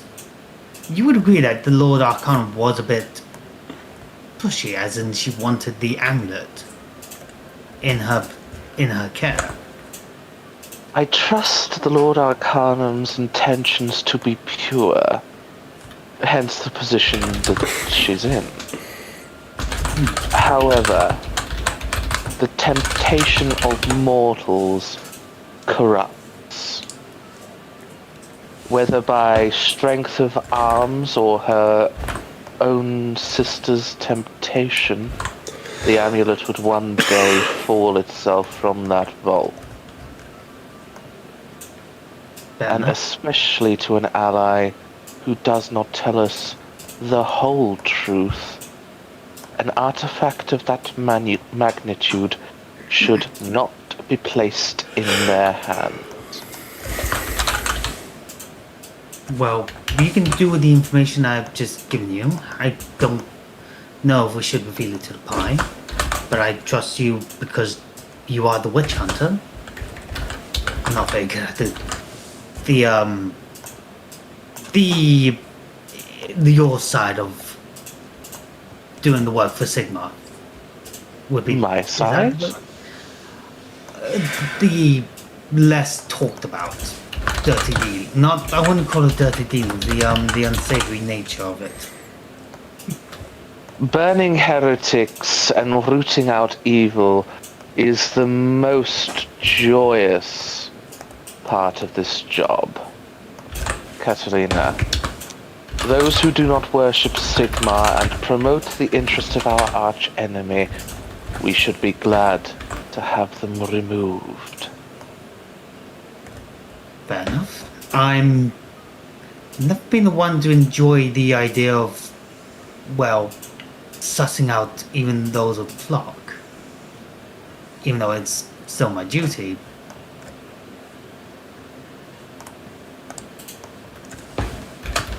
So, to what are you saying, Catalina? We should let them do what they do? No. I've just never been very good at identifying who is the heretical one and who isn't. Freya would smile at you and just lean in. They tend to be the ones that go to hit you. Oh, And pewter. well, that would be the obvious way to know them. But thank you, Freya. If in doubt, call Not me one. over. Of course. But if you need me for anything, I'm just gonna buy a few letters to some of my friends. Well, a friend. Yes. And if you'll forgive me, I have a summoned serf to shoot. Pewter! Good luck. Come here, darling. Kathleen is just gonna go to one side and just write a letter. Fucking Christ. What is it, Mrs. Witch Hunter? Now, be a good boy. Open wide. Do not execute my retainers. That is not your job. Not yet.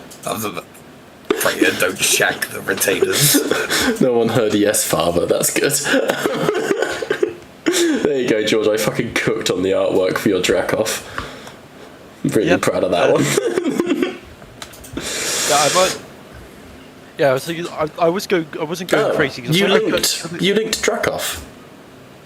I know I did, but that was because I thought that was the only ones. I knew I wasn't going fucking crazy. There was Griffins. But Yeah, I was like, just go Dracoff. That thing looks fucking awesome. no, I was gonna say I was going fucking nuts, so I'll accept whichever. I This will works. buff it a little bit and give it some extra max hit points because only having 5 doesn't feel right. That's what level are you? 9? 5. No, so 50 hit points. 9. Oh, fucking wish I nice. had that. Let's make it happen. And let's go. Hang on. Ding, ding, ding, ding, ding, ding, ding, ding, ding. Monster. DBD monster. Blue dragon. So it could be. Say again? Did we actually end up deciding whether we were going by milestone or XP in this? No, we've never actually decided. I'm running on milestone at the moment, just for the sake of sanity. But yeah, I don't know. That's up to you guys, honestly. I can vibe with either. Your Dracoff now comes, much like Pewter, with 50 hit points, a higher armor class because he's in plate armor, and what's the word I'm looking for? Fuck it, I'll make it Sigmarite plate as well. And has the Blue Dragon Wormling's Lightning Breath. Wow. Which is decent. Oh.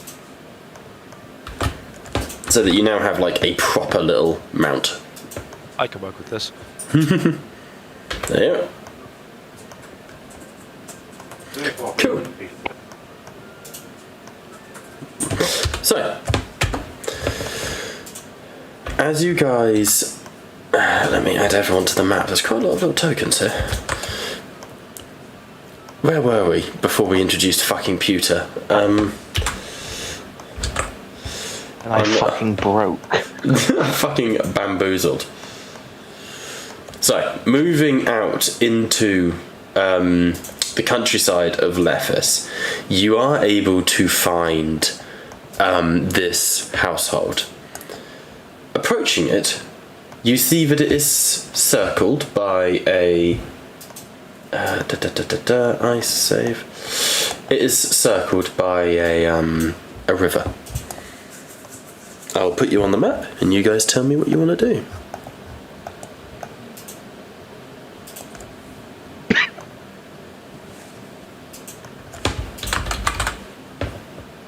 I want to shoot Pewter. I've tried to shoot Pewter. You will try. No way! Hold person! Wait, Counterspell, 10th level. Before you can execute him. Just like Pewter like just locks the fuck in. He's actually like a level like 20 wizard or some shit. You try to underestimate me. Dragon? God, it's the governor's daughter. I was gonna say, you thought it was Pluta, but no, it is I, Hakon Castellus. Fuck off. Crag. You're taking Pewter under your wing, correct? Well, I'm not going to force the man. Do you think I am a slave driver? No, but I was gonna offer, if you want to spend some time, I could create a ceremony where you are basically his teacher. What? You're not actually. You're not going to marry Pewter to fucking Krag. Kind of concerning that Kalim seems to think that marriage is a learning I mean, I guess it's a learning opportunity, but like, I mean, Jesus Christ, Bob, you are married. What have you learned since then? To shut the fuck up is the main thing. Exactly, you've learned something, so shut the fuck up. I was going to say, marriage has been a wonderful learning opportunity. She's behind me, isn't she? She's going to shoot that Knife by the spine. Go on, say it again. Love my wife. By the way, can you guys hear noises on the map? I have added in some audio. I believe so. Like, Yes. Like that. Okay, sounds like it's just howling really... stuff. Okay, perfect. I have added in a forest soundtrack. I just didn't know if it was being useless. Yeah, you need to boost the environment volume if you want to. Yep, doing it. There it is. I can hear it now. Perfect.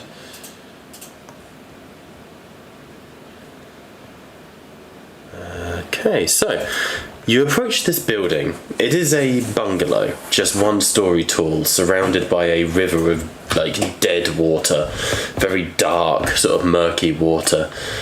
How do you want to approach? This, as far as you know, is a necromancer's lair. The ballsy move is just walk straight in. I mean, I respect. Through the front door. Please don't just send Pewter into everything. He's the bait. No, the man's got to live. Send in the bait. should we go on the stealthy approach?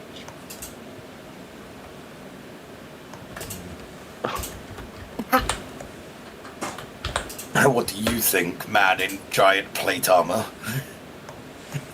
Well, I was going to nominate Freya because she is wearing less heavier weapon armoring.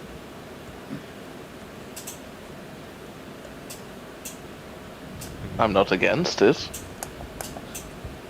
What's So please step away from the water. what is Tobin wearing? What's his armor like? Plate, I believe. I'll double check, but I believe he is full-blown plate boy. We could have it that those of less dexterous, basically those who are in heavier armor, still remains in with the cart. That does not mean we're sending my retainers. No, we are not sending Pewter. I'm willing to prove myself, swear. You are learning under Krag. Okay. Now, Pewter, I'm so glad that's now been confirmed. We're just passing around the squires, I guess. Pewter, I've come across heretics that I've been less tempted to shoot. Shh. Oh. He's doing his best. Leave him alone. So just to answer your question, Tommen is plate armor and a shield with a short sword, a +1 short sword. essentially, the idea I'm having, putting it like, because I'm struggling to word it at the moment for some bloody reason. Those who aren't very stealthy will remain and guard the cart just in case we get ambushed, and then those of more stealthy dispositions can then go and investigate the actual house. I'll add Winston to the map for the sake of the cart. Well, we know that there's a good chance they're in. We can see that they've got a fire lit over there. Yes, but a trap is never a 0% chance, Krag. That is just the one Of thinking course. I'm just saying there's a chance that they actually are in. about. Yeah. So we won't even need to like sneak up on them. Essentially the same plan, but knock on the front door, perhaps. Can do. Front door, you realise, is on the other side. You are approaching the building from behind.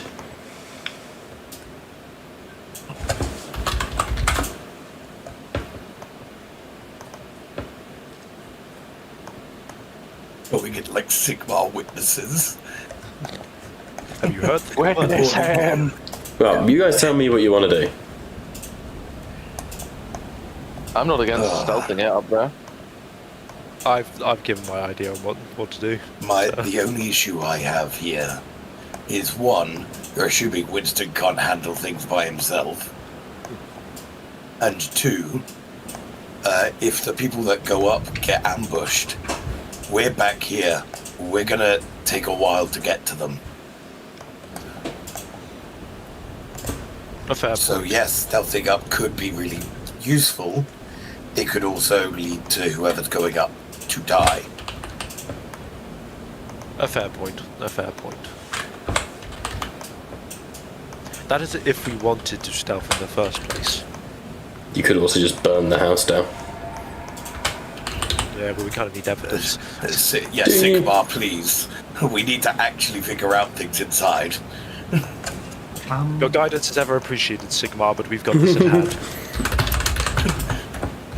Sigmar, no one asked for your guidance right now. Fine! Puta will do it! You just stay. No, not the column, You my should lord. start believing in him. Pluto,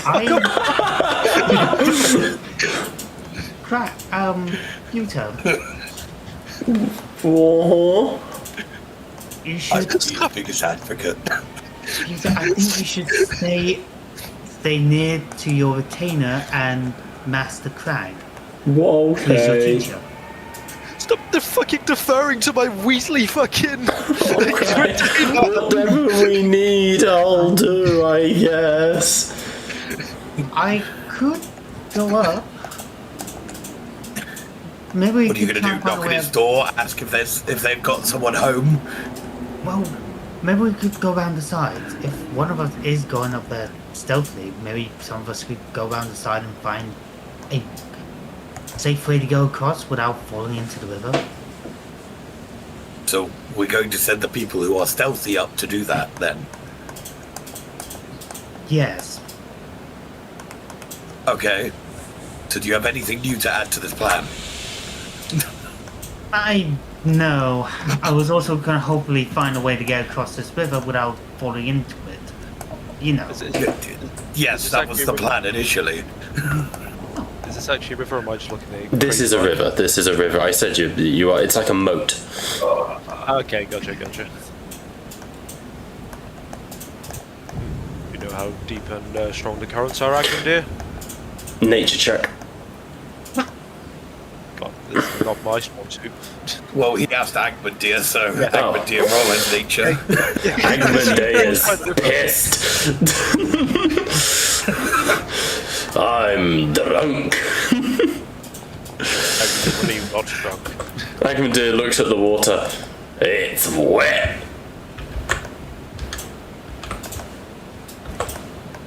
Shit, he's onto something.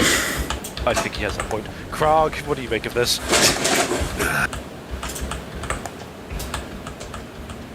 Fucking, why don't we ask, ask the Silver 1000 ancient doing Yeah. this? Maybe let's ask the people who live in nature. Yeah, like Sigmar and, fucking Brandiel. Although I'm pretty good at nature. It's an intelligence-based check. I will say, Brandiel should make a nature check, and then anyone, it would actually be Freya and Catalina, could please make perception checks.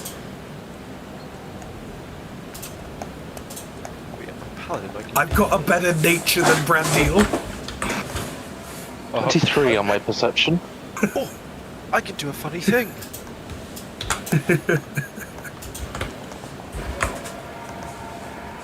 I have a 9. A 9, okay. What is the Do a funny thing. things you wish to do? I wish to use one of my uses of Divine Sense. Okay.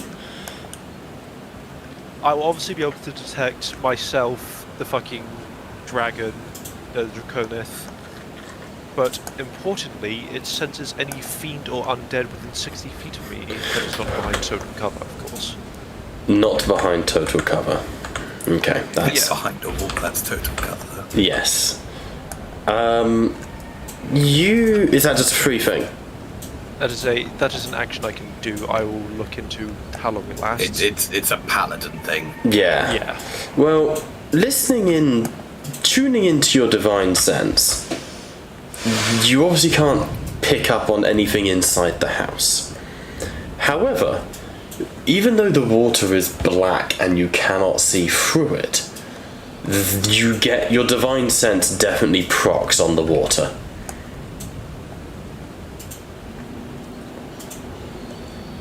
Let others do their checks before I say anything. In addition to that, with the 23 perception check, Freya, you keep an eye on that fire, and you realise that fire is not burning as like a homely thing, but rather as like a comforting spot, as a pack of direwolves, not dissimilar to the ones that assailed you on the roads, curl up next to it.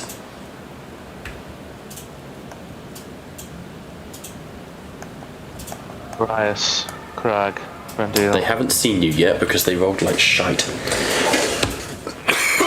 The Somehow. dire wolves by the campfire. Trained, obviously, as they are staying put. It would be wise not to stand in the wind direction of them, or for them to see you. And to add on top of that, Freya, I sense something within these waters.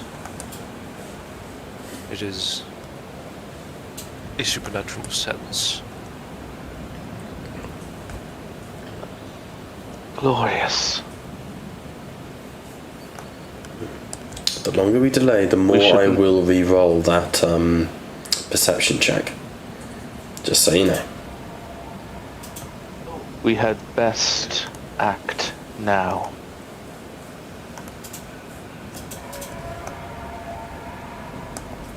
Yes.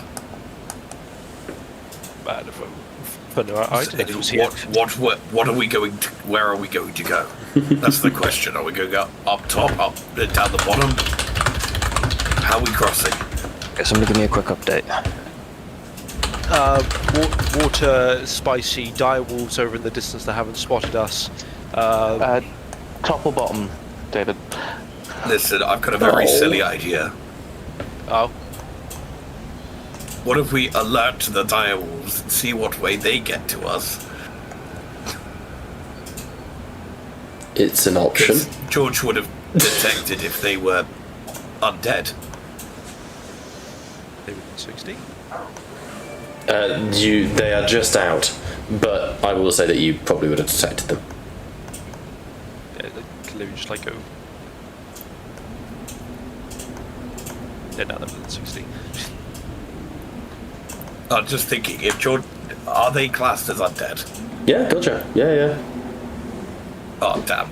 I was just thinking if they weren't classed as undead, then follow the route that they were going to run at us. I was just thinking of that one. Apologies. They are undead. Damn, never mind. Which reminds me, just for the sake of keywords, I will update that. In which case, I would believe our enemy would predict that we would be in this conundrum. Therefore, the front would be the best option. Classically, we would be diverted to the least direct route. Therefore, Okay. the only one would be the front. Yes, that would be an interesting choice, Freya, but the issue still stands. How the fuck are we crossing this fucking river? You can jump. Is this supposed to be a full flowing? No, it is completely stagnant, Brendale. Okay. So this is more of a lake than a river. Oh, It's just not a very heavily flowing river. The water is Okay. very murky, Just because- dark. I am quite literally looking right above the dire wolves. I direct the party's attention to look at the portion right above the dire wolves, where we can see the land does cross over to that section of the fire. Whilst it is disadvantageous to try and get to it, it would avoid entering the water. just food for thought. We do have Dranian with us, who can manipulate water. Why You not do? part the ocean, as it were? You could. Dranian becomes Moses. Well, that's useful, except we don't know how deep this moat is. And if it's, let's say, 40 feet deep, you've parted it, we can't cross it, and then we're immediately alerting everyone to where we are.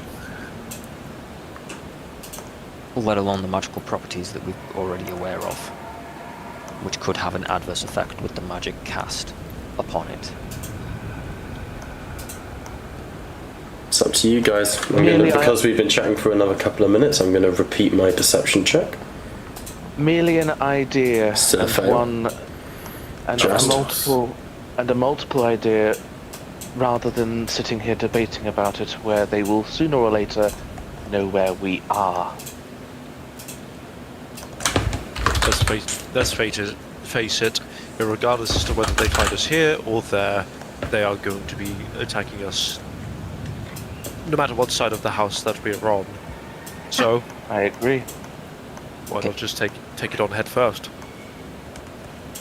Whose house are we attacking? Or head on, I should say.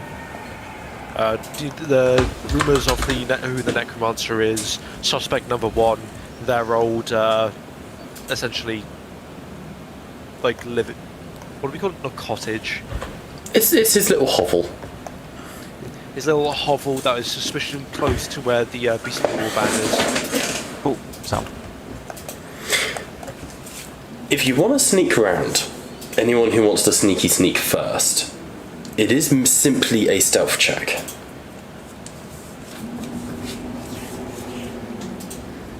I'm a sneak. Okay. I'll go for the sneak as well. Oh shit. That passes. The undead are very, very dumb. In fact, the fact that this is only DC 10, I will allow any of you to make Arcana checks against, because that is somewhat telling as well. Oh, it's not like the necromancer is using the dire wolves as fucking mobile security cameras, right? What? Arcana check, you say? Rag's got this. That was Brendil. What fucking Freya's going 60. to zoom in? That's me. I'm moving the people stealthing. Ah, okay. I mean, I'm a tree in nature. I fit in. Arcana check, you say? Okay. Is anyone else stealthing just before I answer Krag? No. Okay. In that case, we have to slightly split things here. People want to place themselves where they want on the map.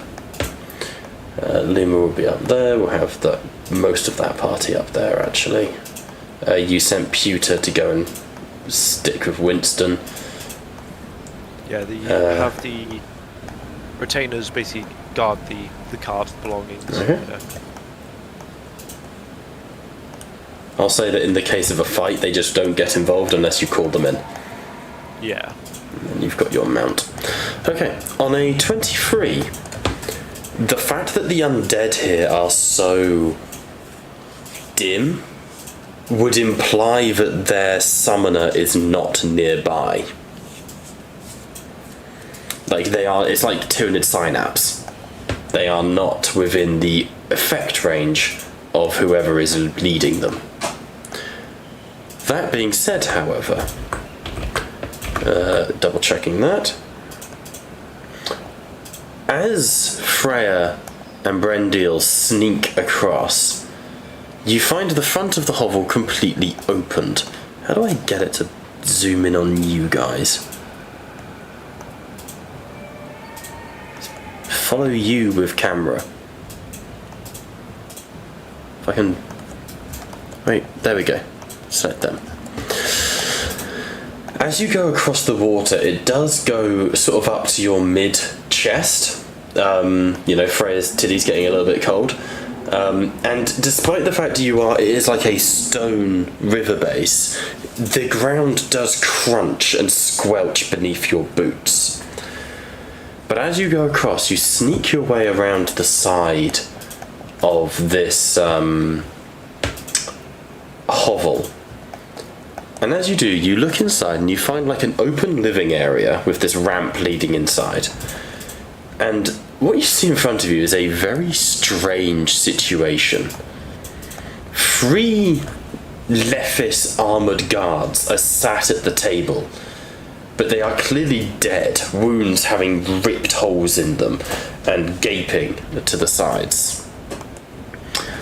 You get the feeling that had you not tried to save her, this is where you would have caught up with Alicia Dirge.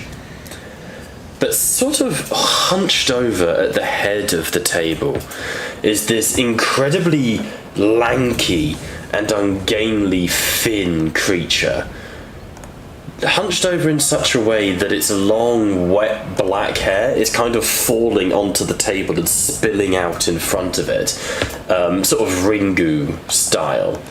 And on the table in front of it is a massive tome where it is writing with a bony, gnarled hand with a long quill, in ink that seems to softly glow with like an emerald touch. I will say both Brendil and Freya can make history checks on this.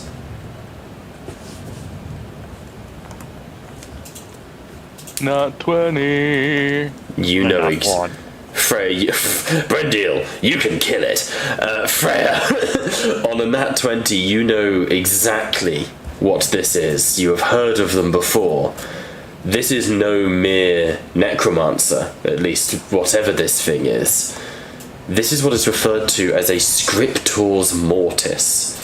You can Google their model on Age of Sigmar if you want.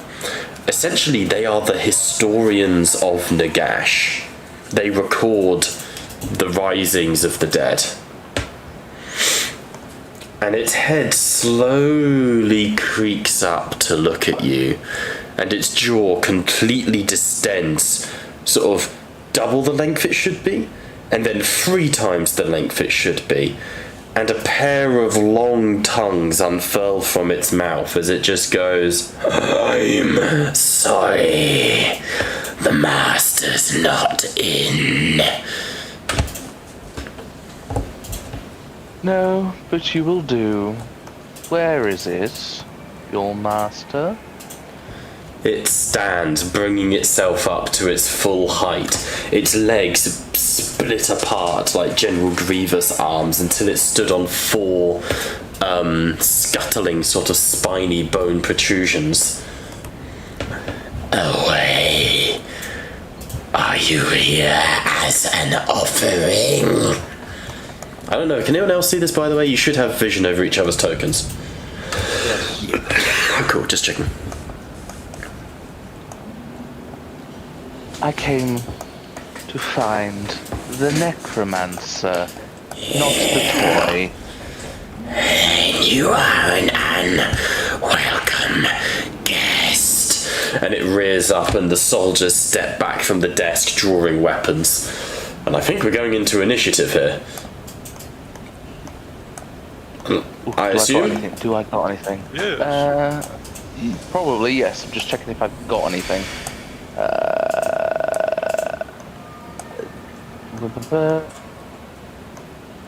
I think this groups automatically. God, I hope so.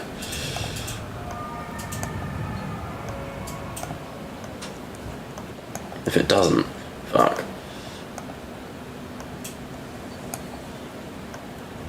Let me know what you got. Just see.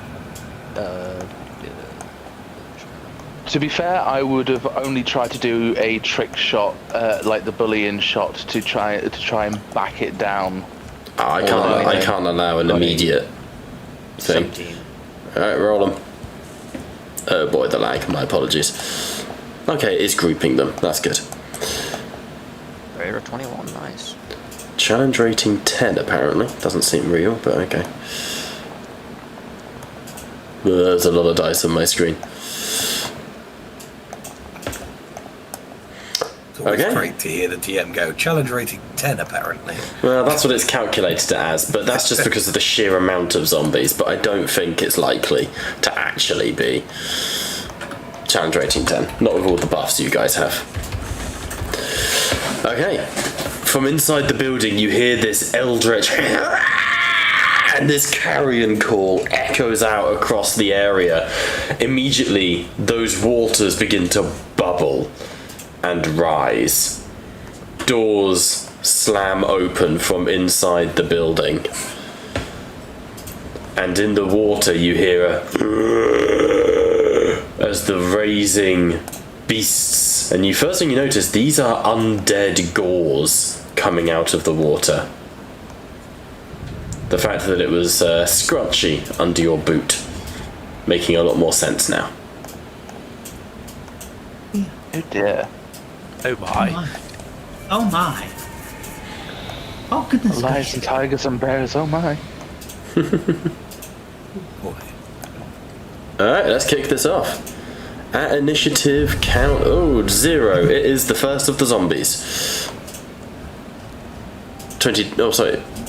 Why is it doing a zombie first? It says it's 22. Yeah, Yeah, direwolf for 22. Should be direwolf. There we go. Alright, first direwolf is going to make an athletics check to try and leap across the water. I don't. Me. We haven't, no one has. Yeah, sorry, go ahead, George. It's like, is me, Jacob, and Cleve even in the air? No, this is just for the others to decide. Who are you bringing into the combat? Are you bringing the squires in? I only want them ever fighting if they get approached. That's Got the you. only time. Please roll your initiative then, folks.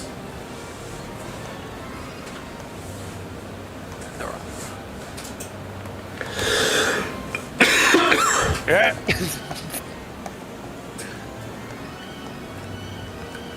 I do have to ask an awkward question. How long has it been since George got blessed? I was doing that blesses in like until long rest, so he's got bless. Okay. Yeah, that's I think modern bless is just until long rest for the caster. Oh no, 10 1 rounds. hour. Well, you know. I will allow it because this is part of why I put it on there.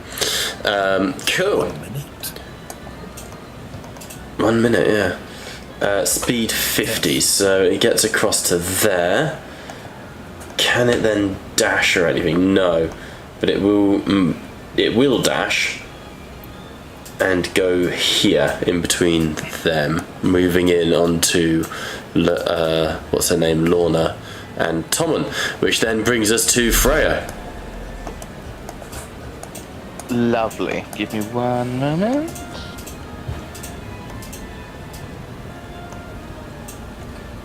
Right. So, first off, we will be conducting our special action, which is a neck attack.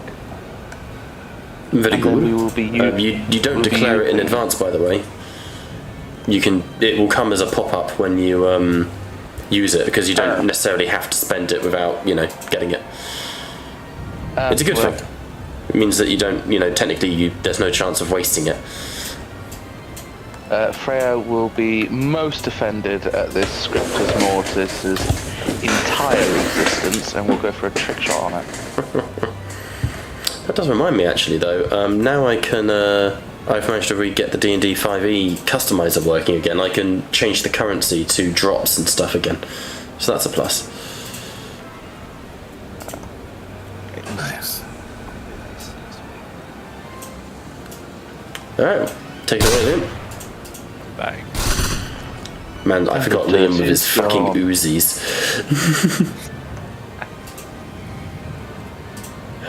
New kitchen gun. Show combat. D6. It's not. It didn't come up with a sneak attack, so I just rolled it. So You didn't have advantage or an ally within 5 feet, so you couldn't use sneak attack. He did. Why did he have advantage? He did deadeye shot. Oh, trick did shot. I? Oh, and you did roll with advantage. That's strange. Okay, that's weird. It should have procced. Yeah, it is what it is. Well, just 25 do it now. damage. Just click it. Just do it now. Target it and click it. I can do it again, but it won't proc. Hang on, no, not the attack roll. As in, hang on. Features. Where is your sneak attack? There. Click. Consume usability. No uses on sneak attack. Spend 1 required. You guys did long rest, didn't you? Yeah, because I've just used it. Yeah. There you go. There you go. I used it over a minute ago. If you have advantage in the attack roll, you don't need. And it's just 1d6 at this level, isn't it? So roll a d6. Yeah. I have 6.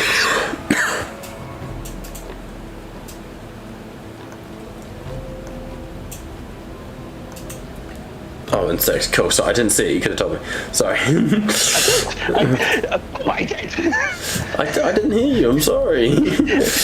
Okay. So, small thing you learn as you bullets slam into this thing's ethereal form.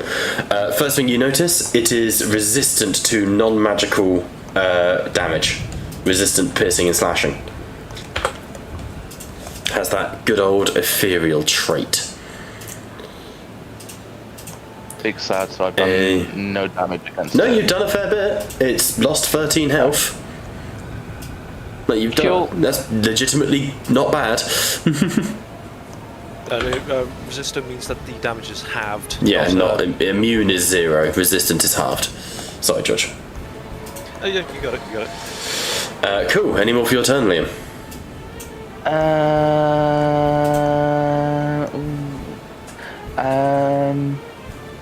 I will. Fuck it. Why not? Action surge. Okay, Because go I for it. can, I say. And next off, I am going to be targeting the little undead soldier boy closest to me. And that will be just a box time roll. That does nothing. You're shooting yourself. Make sure to target the enemy. Oh, whoops. Maybe It she wouldn't have done was. anything. It wouldn't have done anything anyway, would it? Just seems like horse. What do you mean? You still do damage when resistant, mate. But the attack she roll was a rolled a 4, so yeah, 17. you would have missed it regardless. That's what I mean. Yeah. Yeah, I'm with you. So it pulls itself up to its full height as your bullets slam into it. No blood trickles from the wounds as the bullets just sink into its sepid flesh. I will record your death, Freya, for prosperity. Alright, that is going to bring us to Lorna's turn. Orias, you are on deck. Annoying that the camera still doesn't fucking pan to people for some reason. Don't quite know why. I managed to fix it on the other campaign. I'll figure it out. Alright, cool. I'm just enjoying the zombie at -1 initiative. Cunning action from Lorna. She's going to disengage, dash back 15 feet. Bringing out a crossbow, she will take a pop shot at that direwolf. How many does she get? 3. Hell yeah. God, I love that it's automated. Oh, that is a dead direwolf. Does it get undead fortitude? No. It's not a zombie. So the first direwolf bolts. What's up? Sorry, I just saw how much poison damage she's doing. Yeah, she's an assassin. She is challenge rating 8. So she leaps back, crossbow, and you see them bolt slam into the direwolf and send it skidding across the ground. Alright, it's over to you. What would happen if I had the Dracoth doing a lightning breath on the water? It would electrify the water, I'd say. Frag, I have an idea. Not only do I have an idea, I have a plan. How long would that generally last for? So if I was to actually literally like... I would make it an instantaneous. I think for the sake of simplicity, rather than use the template, I would simply apply the damage to everything in the water. So it would be like an instant zap. I shall attempt to clear the way. I mean, it could fucking kill all of them, I'm not going to lie to you. Dracoth, if you wouldn't mind. Okay, so commanding a Dracoth in his turn, it leaps forwards to the edge of the water and lightning arcs from its mouth, pouring the power of Sigmar into the waves. It must roll a target for attack. Oh, is it only one person? Oh, it's a 30-foot long, wide-foot line. Hang on. Yes, consume item use. Huh? Why is it not? Edit. DC 12 effects. Activities. Edit. Activation. Action, instantaneous consumption. Targeting. Range self. Why? On the upside, I can actually feet. It's range self because it's a line weapon. So it's targeting from itself and then it does a line. Yeah, but on Foundry that means it needs to be a template. Rather than target the self, it needs to be a template needs to come up for it, which it's not doing.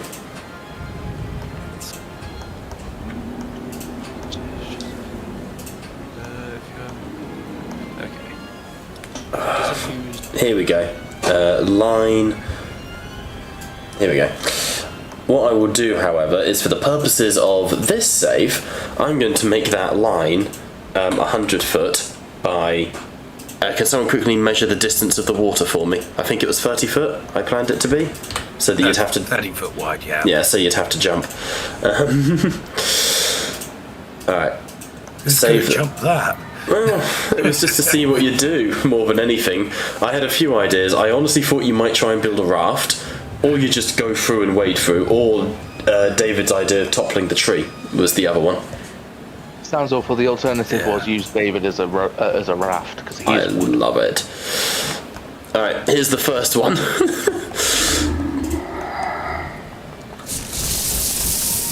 Oh, good God. They're dead. Oh my God. Well, that initiative's going to be less of a problem, lads. It is not a crime. Across the board, we're failing our undead fortitudes. It is as they say, Krog, it is not a war crime if it's used against the enemies of Sigmar. Let me roll for the ones down the bottom. Well, I don't know, can you commit a war crime against something that's already dead? I'll remember that. Jesus. Goodbye, my encounter. Goodbye, my friend. Did they all fail their undead fortitude? Pretty much. If they have it. Yeah, they do, but pretty much, yeah. It's still my turn. It does take a bonus action to command your steed, just so you know. Nice bonus action. Yeah. So there is a moment. Actually, you know what? Fuck it, George. Please describe as your Dracoff annihilates. I think I put about 50 undead Ungors on the map. Well, have you ever seen what happens when you put like high voltage and high ampage into like a singular body? Can you imagine like doing that but across the entire water for a split second? As like Arise like raises his hand, waits to give the command, and as soon as like the breath is ready, just does the full fire effectively. And I can only say that whatever Null wasn't essentially incinerated by the sheer amount of electricity probably went pop. Yeah. Fairness. They turn to smoking husks. Oh, it's because of your fucking because it's... Oh no, ignore me, it's not your sword. I was going to say they didn't get undead fortitude because of the adamantine, but that's not it. They just rolled like shit. Yeah, they are burnt to a crisp as the water... Fuck it, there's no river here anymore. It's evaporated.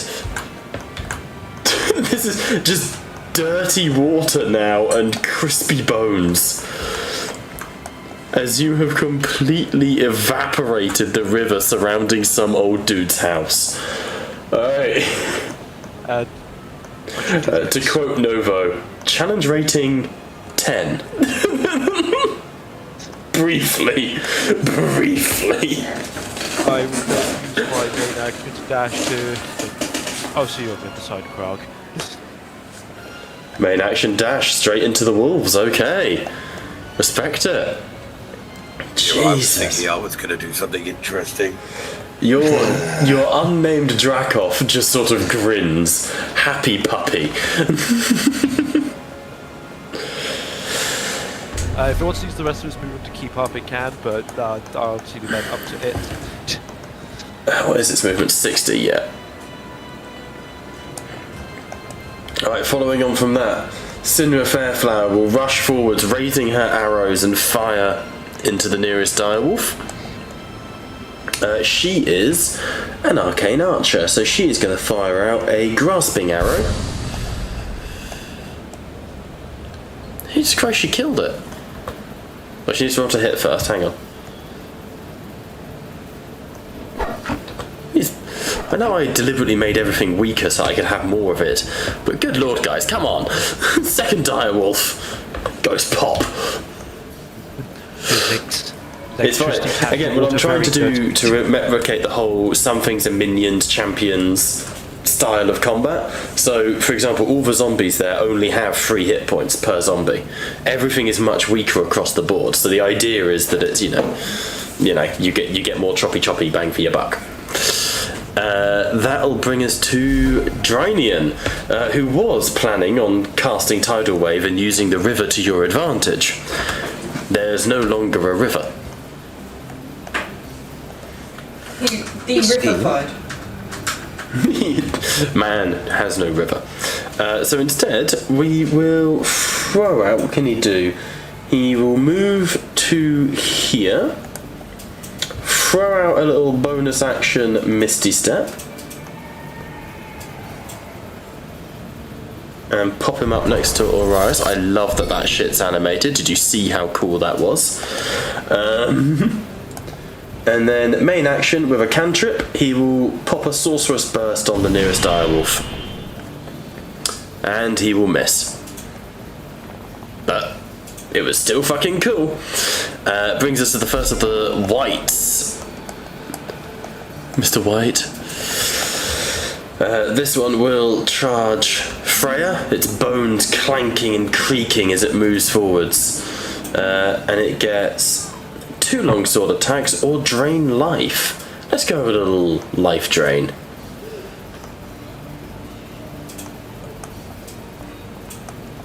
Ooh, 18 to hit, 22 to hit. 8 points of damage, Freya. So 8 points of damage, and your hit point maximum, I believe, is also reduced. I need you to make a Constitution saving throw for me, Liam. Oh, actually, don't. I think I can automate it. Hang on. Yes, I can. Looky. Aha. Oh, I saw that net one for a second there. I still fail it. Okay, your hit point maximum has been, if you go on your character sheet, it should be possible to -8 to temporary. Just do, yeah, temporary hit points -8 should work to affect the hit point maximum. Alright, that brings us to the first group of zombies, all of whom are kind of just held in storage. What's that? I cannot negative it. Worked for me. That's weird. I can put it in there, but no, it just deletes itself. How strange. Oh, there is an overall bonus I can do, so I can just do -8 to your overall bonus. There you go. New hit point maximum is 33.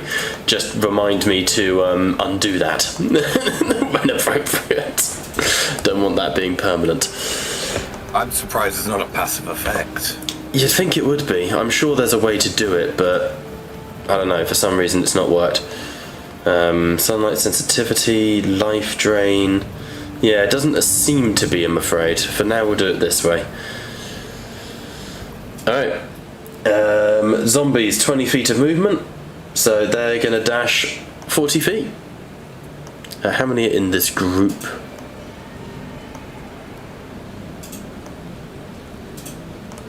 Just the one. Cool, that brings us to Brendil. You have a lot of undead coming your way, not to mention the boss. Oh yeah. Okay. Okay. I will.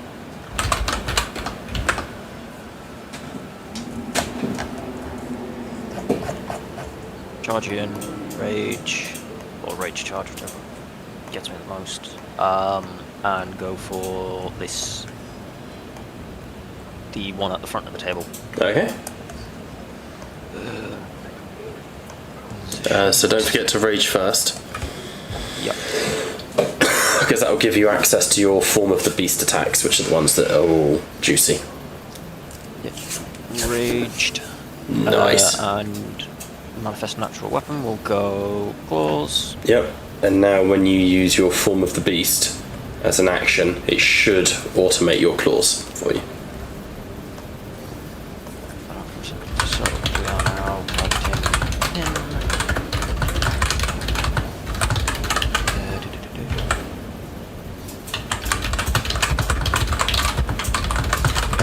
These claws. It would let me fucking. The pop-up keeps fucking me over. There we go. Jesus, was that a nat 20? Oh, has it rolled it? Oh. Yeah, just remember not to over...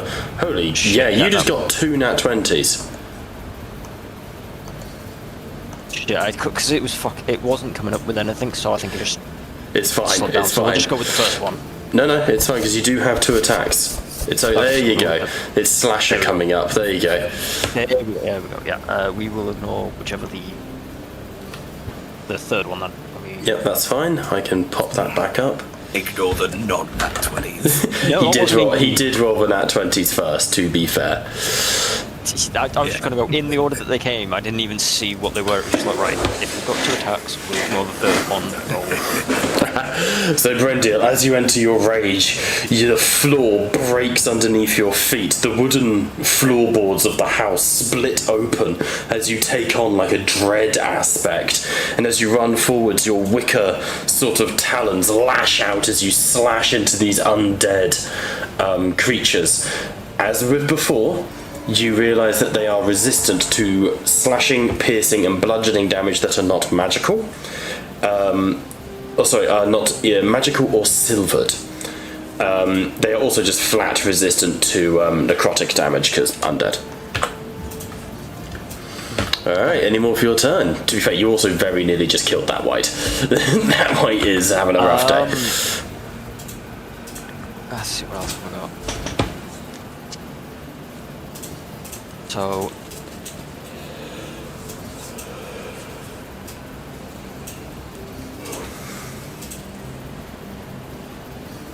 bonus action and attack again. Yeah, Do it. Yeah. Use the same one as you did before. Yeah, nice. Yep. Here we go. So there we go. There you go, that's a hit. Solid. We won't grapple that one. There we go. So yeah, so 12 gets reduced down to 6 damage due to the resistance, just so you know. Yep. Okay, so ripping into this white, you shred its armor from its chest, but it turns and looks at you. You're an enemy! Oh no, Matros! Alright, over to Direwoos.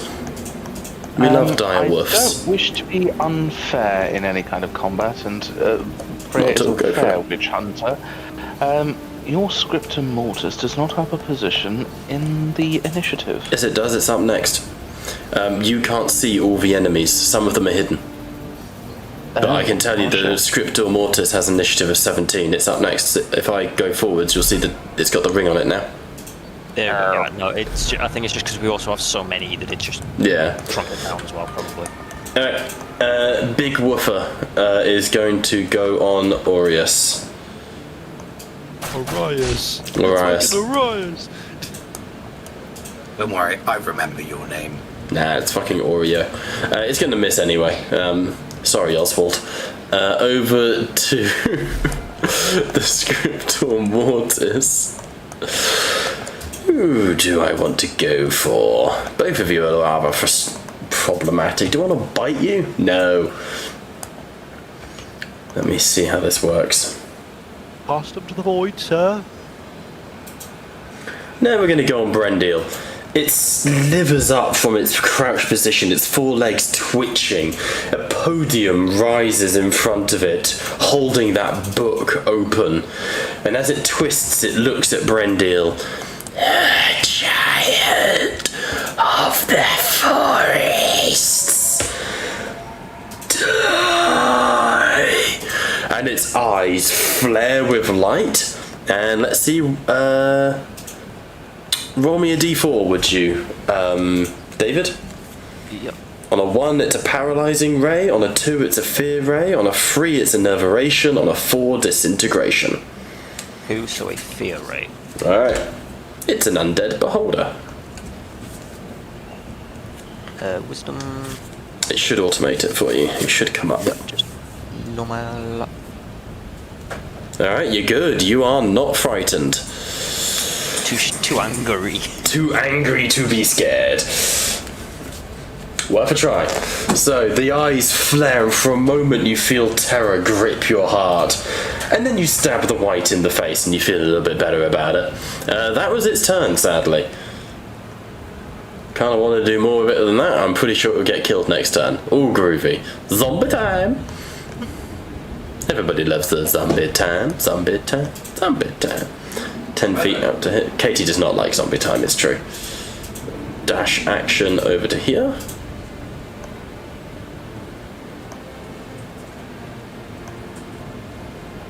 Dash to there. Next group of zombies. Apologies, I'm going as quick as I can on this.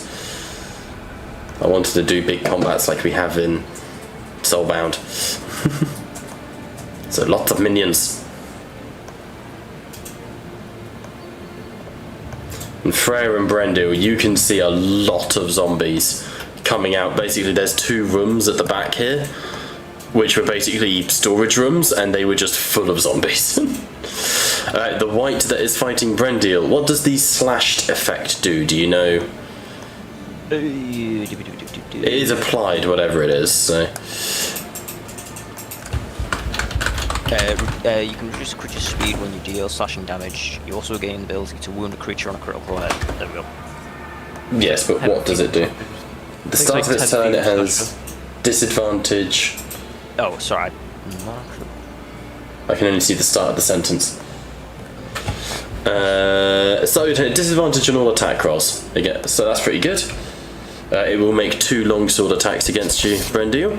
At disadvantage. First one hits. So on the first hit, that's disadvantage. If he, oh wait, no, he critted. Never mind. On all attack rolls, yeah. I think Has a pop-up come up for you, David? I was about Oh, to it's doubly There we wrong. go. Oh, it's doubly wrong. Oh, you can slap it with your tail. Very good. Yes. I'll describe it in a second. Second attack is a whiff. So as it runs towards you, David, it swings its sword. You tank the hit on the branch of your shoulder, the blade sinking into the wood. And as you do, bursting from the ground, a vine wraps around its leg up to the hip and then crunches and the leg shatters in 3 places. Honestly relatable. Alright, over to the next Womble. Down here for 10 feet. Up here for 40 feet dash. Over to Agmundir, who hearing this goes, "Now we're talking! There's a horde of the... Where did the horde go? Bloody lizard!" And he's gonna dash into the zombies. Does he have anything else he can do? While bloodied, he doesn't even need to enter his rage, just when he's taken any damage he's automatically raging. But that is his turn because he's got nothing else. Next Womble will come running out of the cupboard. There we go. Over to the next direwolf, who will join... Ooh, this direwolf is actually going to go on the wood elf. Doesn't have pack tactics. Oh. Why did it roll with disadvantage? Let's roll that normally, please. Ooh, nat 20. I'll take that. Nom nom nom. Tastes like wood. Wood elf is wood.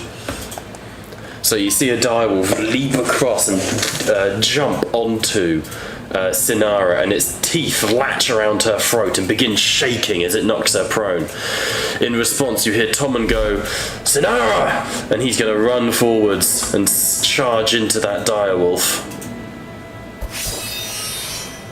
Solid fucking hit too. Takes it down to 6 HP. Next Womble will run out of the cupboard. Over to Krag. Awesome. Brendil smash. Brendil rip and tear. Alright, what you gonna do, Krag? Well, I'll do the most magical thing I can think of. I can almost get in melee. That's my turn. Really? I have 25 feet of movement. I dash Don't with you an have action. a gun? I use Thunder Gauntlet and Shield. Okay. Man's power fist is kicking in. Yeah. I get a gun if I use the other form of armor. The stealth armor suit. Fair enough, but you're in the wrong one, I take it. Yeah. Oh, bud, I'm I'm sorry. in the Guardian version. That's fine. I'm keeping the combat initiative moving fast. It's true. Speaking of, the next 2 zombies are literally just runners. I thought Katie probably wouldn't even mind these zombies. They don't eat people, they're just undead. They still bite, but just They want to rip bite, you but apart. they're not. Yeah, they're not number. Tell you what, not to leave Jacob out. We'll go for Jacob with the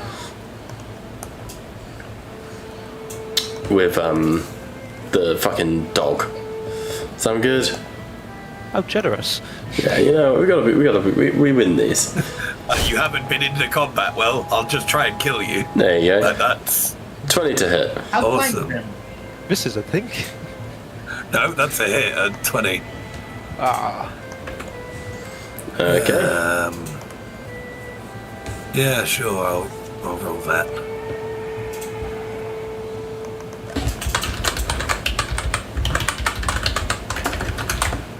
Oh no, it's no saving throw. It's just I'm knocked prone. Yeah. Okay. You go bonk. So another direwolf leaps over, slamming into you and knocking you to the ground, its teeth snagging at your leg as it tries to drag you back. Okie dokie, zombie time. Another little run move. When these zombies catch up with you, boy, are you for it. The next white will go and join in on the Let's Slap Brendil party. Brendil, did you reckless in your turn? Did I reckless? No, not to my knowledge. I don't. No. Like reckless attack to give yourself advantage?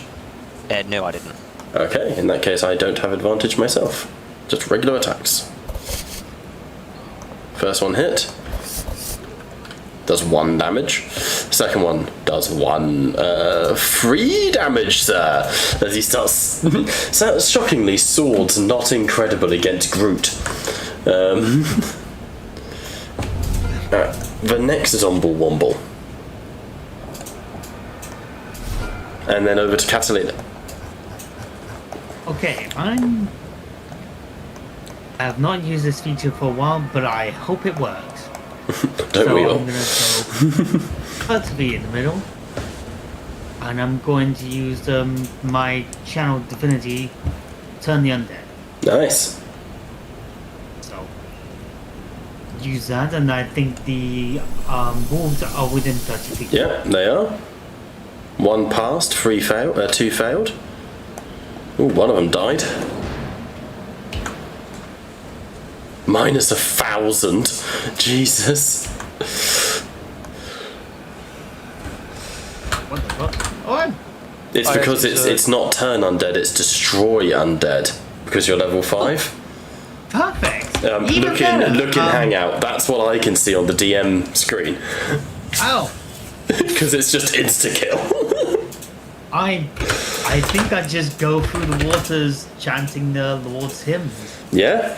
So as Catalina advances, chanting Sigmarite prayers, pulsing waves of golden light that cackles with lightning emanates from her in this.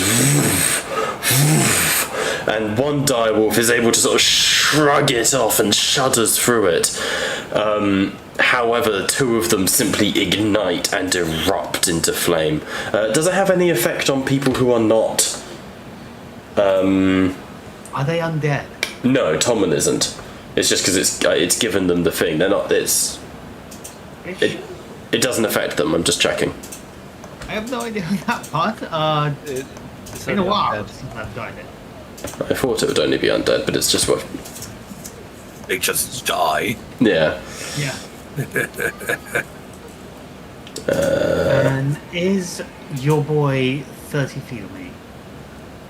You tell me. Oh, he's 45 feet away. Channel Divinity. Present your own assist to each undead. Yeah, no, they're fine. They're just, for some reason, it's applied the effect to them. I'll get rid of that. I'll That just. entire time you lied to us. Boys, let's see our half or lower. And just for Crag, just to be kind to him. I will cast Sanctuary. So he is not injured. Do you know what Sanctuary does? Yeah, prevents them from hurting you. Okay. And you are prone, my dear sir. You are prone. Yeah, go for it. Cast it on him.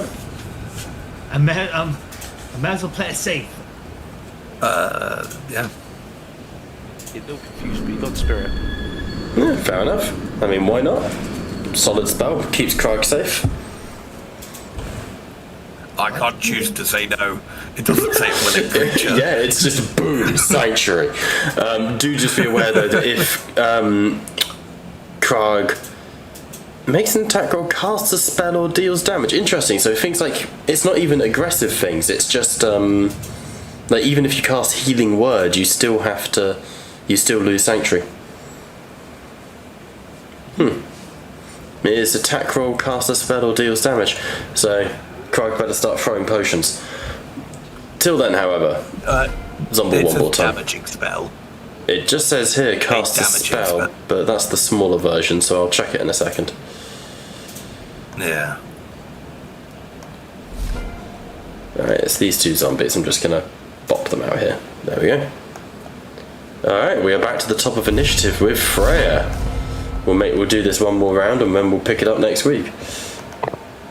Lovely. I just wanted to clear up, because I am effectively dual wielding pistols. How many attacks am I allowed to make? Is it two or just the one? So with the attack action, Just cast a spell. yeah, it's just cast a spell. With the attack action, you may shoot twice. Well, hang on. Do you have the extra attack feature? You should do it 5th level. No. Your weapons have the light property. You've been previously able to attack twice before because your pistols both have light. So you basically make one attack with your action, then your bonus action. Yeah. At 5th level, fighters have extra attack though, don't they? She's not full Then fighter. She's not a 5th. Yeah, she's not full fighter. Oh, rogue too. Rogue. Yeah. But yeah, so you get 2 shots. One with the action, one with your bonus action. Because it's main hand, off hand. I was thinking with extra attack you make 2 with your main hand and then 1 with your off hand. But that doesn't come into play here. Kill. So, in which case, I am going to shoot this little bitch right in front of me. Nice. No disadvantage because of your feet. I know. Specifically the toe picks you sent me. Did you remember to hold down Alt? Because that should be an at 20. I don't. Oh, it's not automated. It's not automating that I don't have. It doesn't recognise your feet, Yeah. sadly. As much as we love your feet, Liam. Yeah. I will roll that again. Yeah, there you go. Still a miss, sadly. 9 onto a 10. Your dice are betraying you, Liam. Fuck it. We are going to use the bonus action of my Alright. attack. Oh my god! Fumble. That's brutal. Freya, here in the Necromancer, you don't know whether you've passed over some runes of sacrilege, but you unload into this white chest, and bursts of meat become chunking out of it. The metal of its armour is completely shattered, but you just can't seem to hurt the thing. And it's less of a fumble on Freya's side of things, but you get the feeling that, you know, fighting these creatures within the, even without the master there, within the realm of their master, is rough. Any more for your turn, Liam? You still have your movement.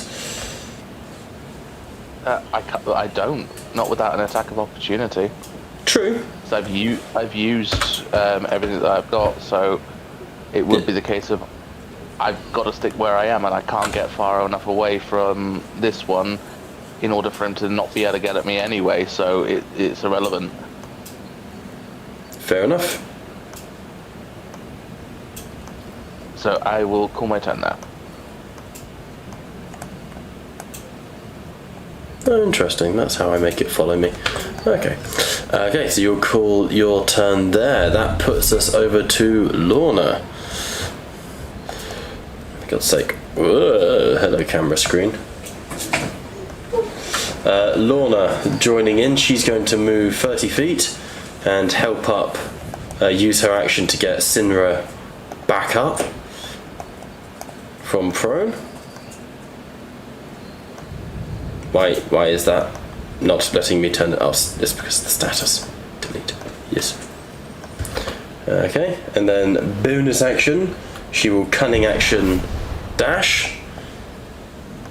What's her movement? 30, and she'll take another 30 feet up to here. That's going to be her turn, which brings us to Orias.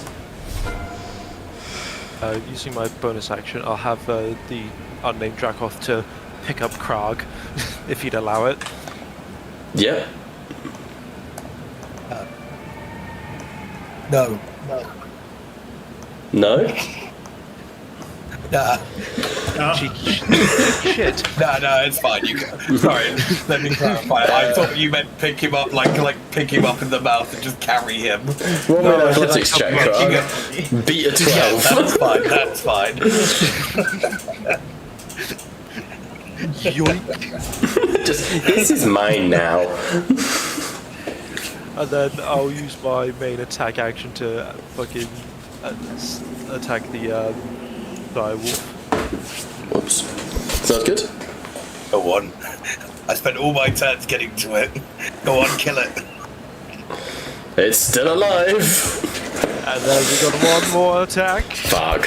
It is not going to still be alive. It's dead. All my nice new artworks for nothing. I'll have you know. Not for nothing, mate. Not for nothing. We do appreciate them. I had to kill this thing anyways. Your stumpy legs just happened to be an issue. Alright, that will bring us to Sinra, who... I can move. No, you can't, fuck you. Fuck you mean? 50, 25, 30. Get the drudge. George, would Yeah. you like to see something funny? Sure. Entertain me. It's 25 feet to get to the square. I can't even get into melee with these guys. Can the drag Krog half its movement? Yes. It's already used its action to pick me up. True. Not in the same. Ah, damn. You would have to use an action to command it to move.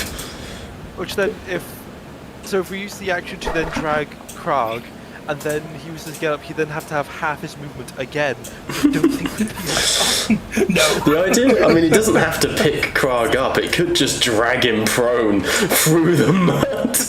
But then it's half Yeah, his no, movement that's would the issue. Krog- It doesn't matter because I'm still too slow, even if because I have to then get up. Where's the, no. Where's the damage? Come on.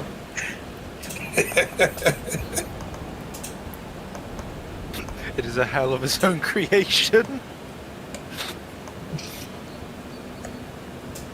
Why does it not have a damage formula?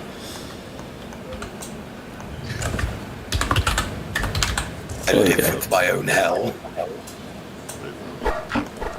I just like that No, noise. There we go. No, in theory, no, Krog could get there. Yeah, you got 60 feet on that bastard. Yeah, if he uses half his movement, he could do it. He could do it. You could just drag me. You could have dragged me 30 feet. Yeah, that's what. Yeah. That's what I'm saying. Like instead of you just getting picked up, what if you would just drag 30 feet down? Why is it not working? Because I would. I'd resist. I'm not being dragged. Stubborn I'm bastard. too I am a Dwardian. Of course I'm stubborn.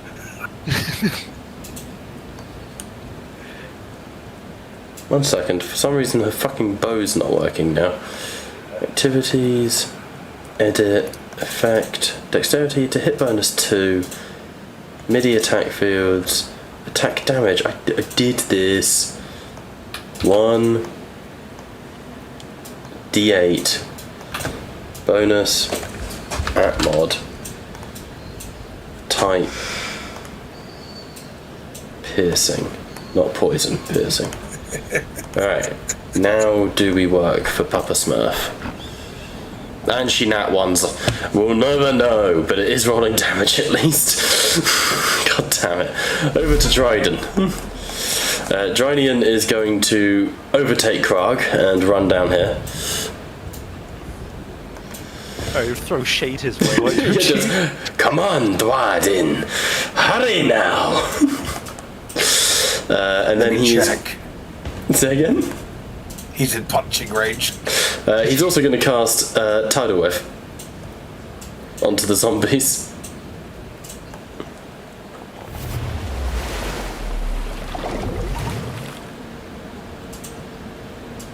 That takes 3 of them out.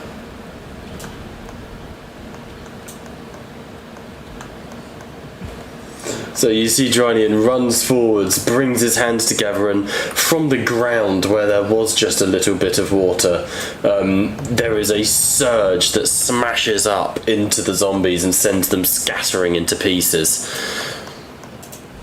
Over on this side of things, the white going for Freya will swing at her again. Longsword!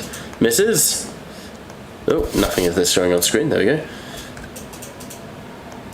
And misses! I don't know what's happening over there, Liam. There's something in the air, but you two are just in an absolute slap fight.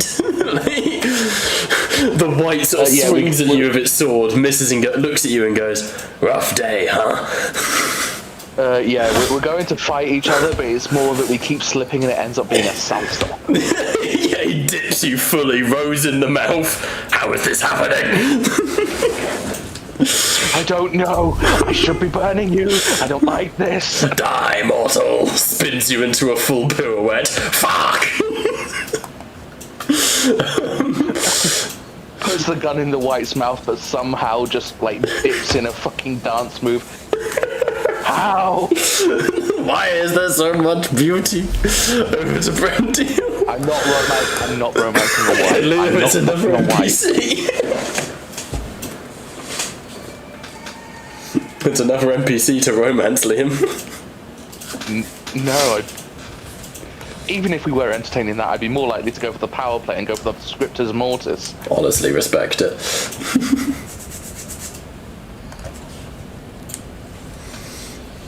Swiftly on. Yeah, moving swiftly on. Over to Brendil, David. I am going to put one attack into the white in front of me, and then I will use my second main attack on one to like below me. So hit the one that I smashed earlier, one attack, hit the other one, and then hit the bonus action to attack the bottom one as well. The other Nice. Do it.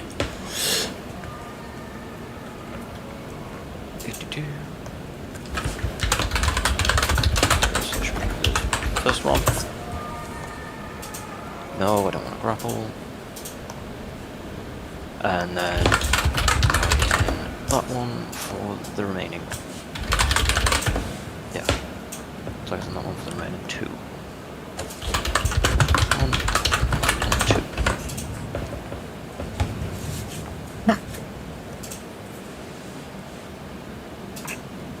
And there you go, there's all the attacks made. Alright. Both of them are looking pretty rough. These guys are meant to be a bit tougher than your average, goosey goose. Oh, just making a note there. But you are dealing some significant damage to them. However, in that moment, the Scriptor Mortis once again takes its turn. Roll me a d4, Brendil.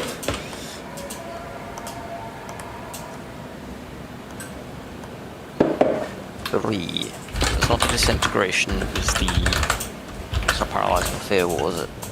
That is the Enerveration Ray. So it opens its mouth and this sickly green energy slices through the air towards you as you hear a bell toll. Okay. Jesus Christ. Nope. Ooh, Jesus. Describe as you are dropped down to 3 hit points. So, did you hang on? Enervation taking. It's necrotic. Yeah. And you failed the save. I can show you if you like. I was just reading how it described it. So this eerie green glow fills the room as its jaw distends, and from it just this small thing. I've got it in my head, like it starts off as this small little. The light kind of narrows down before all of a sudden the beam just bursts out, striking through the initial hole in the white to strike me, and my wooden body starts to decay and rot due to the necrotic nature of the beam as it just the essence of life in it just starts to vanish. As you feel that sensation of your wood beginning to rot and become sodden, the very creature inside the wood, Brendil, like the spirit of the elf inside, you start to feel, even though you have not possessed skin for thousands, for how long you've been alive in this form, hundreds of years maybe, it feels like hooks plunging into your skin, Cenobite style, and pulling you out. That is the turn of that fun fellow. Over to Zomble Wombles. Dash action. Ooh, I will dash into Arias. Brave, Sir Zombies. I think I'm going to move all the zombies in one because I don't think any of these fuckers can get into combat this turn, so I'm just going to hop them forwards. Don't mind us. Hello, hello, don't mind us. Hello, zombies here. Alright, that means we can skip all of them. Alright, this one. Oh, sorry, Brendil, but he's going to go for you. Yeah, no, it's fine. It makes sense. That's a hit.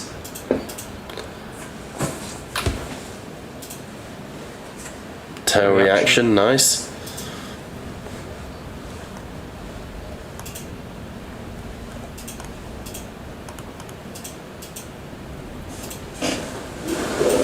Are we waiting on anything? Oh, it's already applied the damage, has it? Yeah. Interesting. Alright, second attack. Is a miss, you lucky git. Alright. That will bring us to Agmundir, who, charging forwards into the nearest pile of zombies. Ah, Karakaran, ya bastards! And we'll just swing in. 22. Splatter zombie. Alright, you can't go wrong with Splatter zombie. Skip that one's turn. Over to Tommen, who also does not wish to be left out of the combat. But I think... I'm actually going to make a perception check for him, because obviously that fight on the inside is concerning.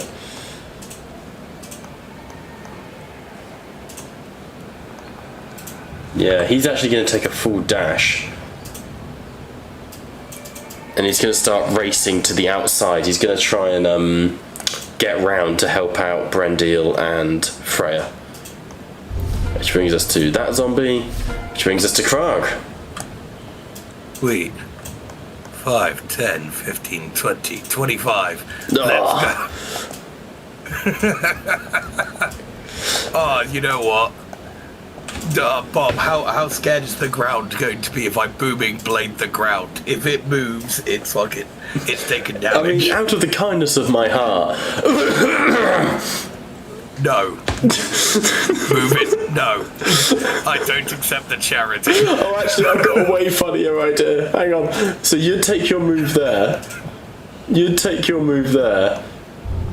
Going back to Tommen's turn, because obviously it doesn't matter in the initiative. Tommen was here. He could then move to here, and he's going to make an athletics check to push you. I'm resisting. I'm stubborn. No, Make a pose. I'm not taking charity. Beat a 20. It will knock you prone, forewarning you. Yeah, the issue is I have no movement left, and I have disadvantage on attack rolls if I'm knocked prone. At least you'll be in combat. Yes! So he shoulder barges you and knocks you slam forward. Back to prone again, and I'm gonna fucking throttle his ass when I get back up. Nobody tosses a dwarf. He's helping. On the upside, you are now in combat with the zombie as we return to your turn, Grog. Yes. Someone just gives you a thumbs up. You got this, boo.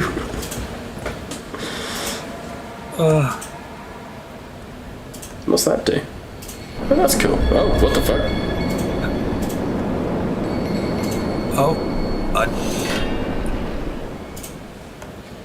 Sorry, I found a pretty button. I'm sure you did. I'm sure you did. I found a pretty button. Now it's Booming Blade. I'm not going to click it though. Alright. Take your turn, Jacob.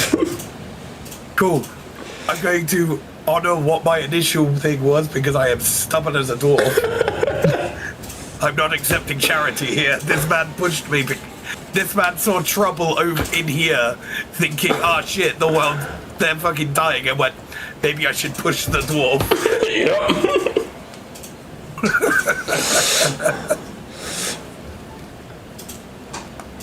I'm going to, as a free action, pick up some pebbles. As an action, I'm going to dash so I can stand up. And then as a bonus action, I'll cast Magic Stone. Okay. Which will break the sanctuary. I don't need protection from a god that thinks war is everything. Nobody helps the dwarf. But you're shortcoming. Somewhere Pewter goes, Got a leader. Be prepared to sleep with one eye open. Jesus. Yeah, that's my turn. Wow. We just see a little icon. Craig will remember this.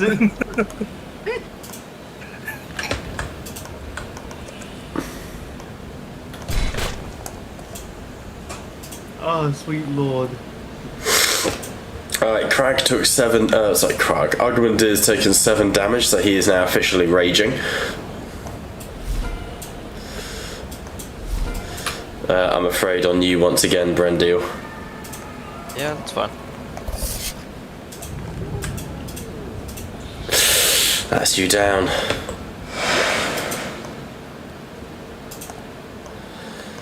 So Brendil, as you hit the ground, they spin you to the ground, sword pinning you to the floor, and then I'm afraid second attack misses, even with advantage. You rolled a 3 and a 1, so no failed death saves just yet. Zombie Wombie, Catalina, as a cleric of the grave, I will say you can feel that someone just hit critical, someone just hit, like, unconscious. I will. Dash in there 60 feet.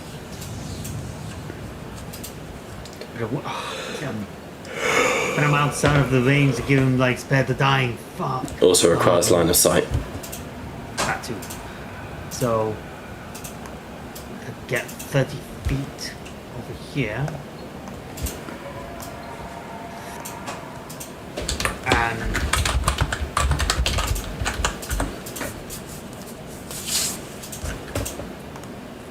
George, have you broken down the wall?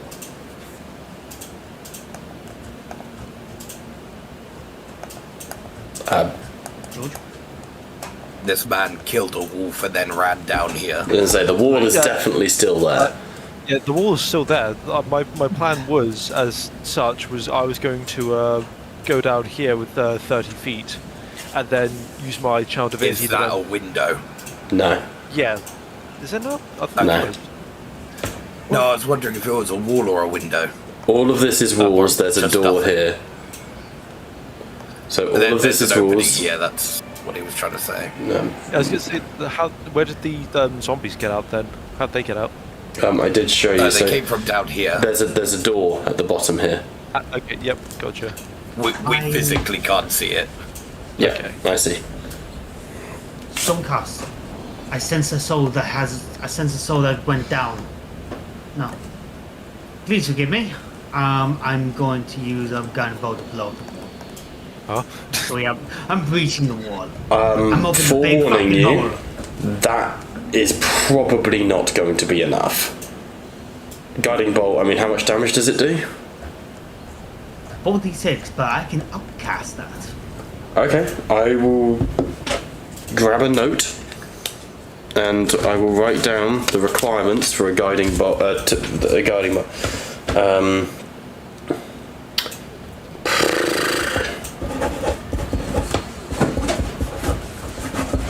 It's a wooden wall. Okay, roll it.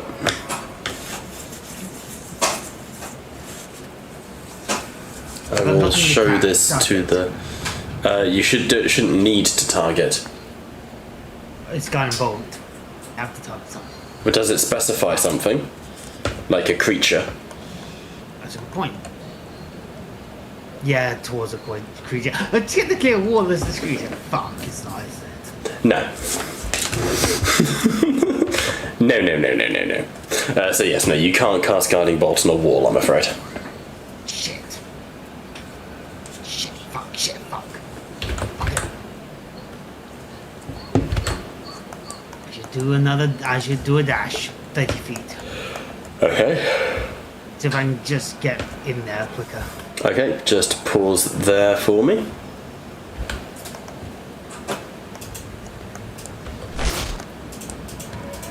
Come on and slam. Yep. Just give you a little attack of opportunity as you keep going. Alright, any more for your turn? How far? Yeah, that'd be basically my turn. Is there a opening at all? There's a door here. Right there, so I have to go round again. Fuck. No, I will literally just show you guys. My god, my camera, Jesus. I will literally just quickly show you guys. There is a door right there. Okay, that's it. Alright, that brings us to the last Zomble Womble, who will slap Krarg. The man refuses to fight him. Apparently it's still rolling Sanctuary. I don't know. I got rid of the effect. Yeah, he did. So I have no idea why I was still on it. Oh, it is still on your character sheet though, hang on.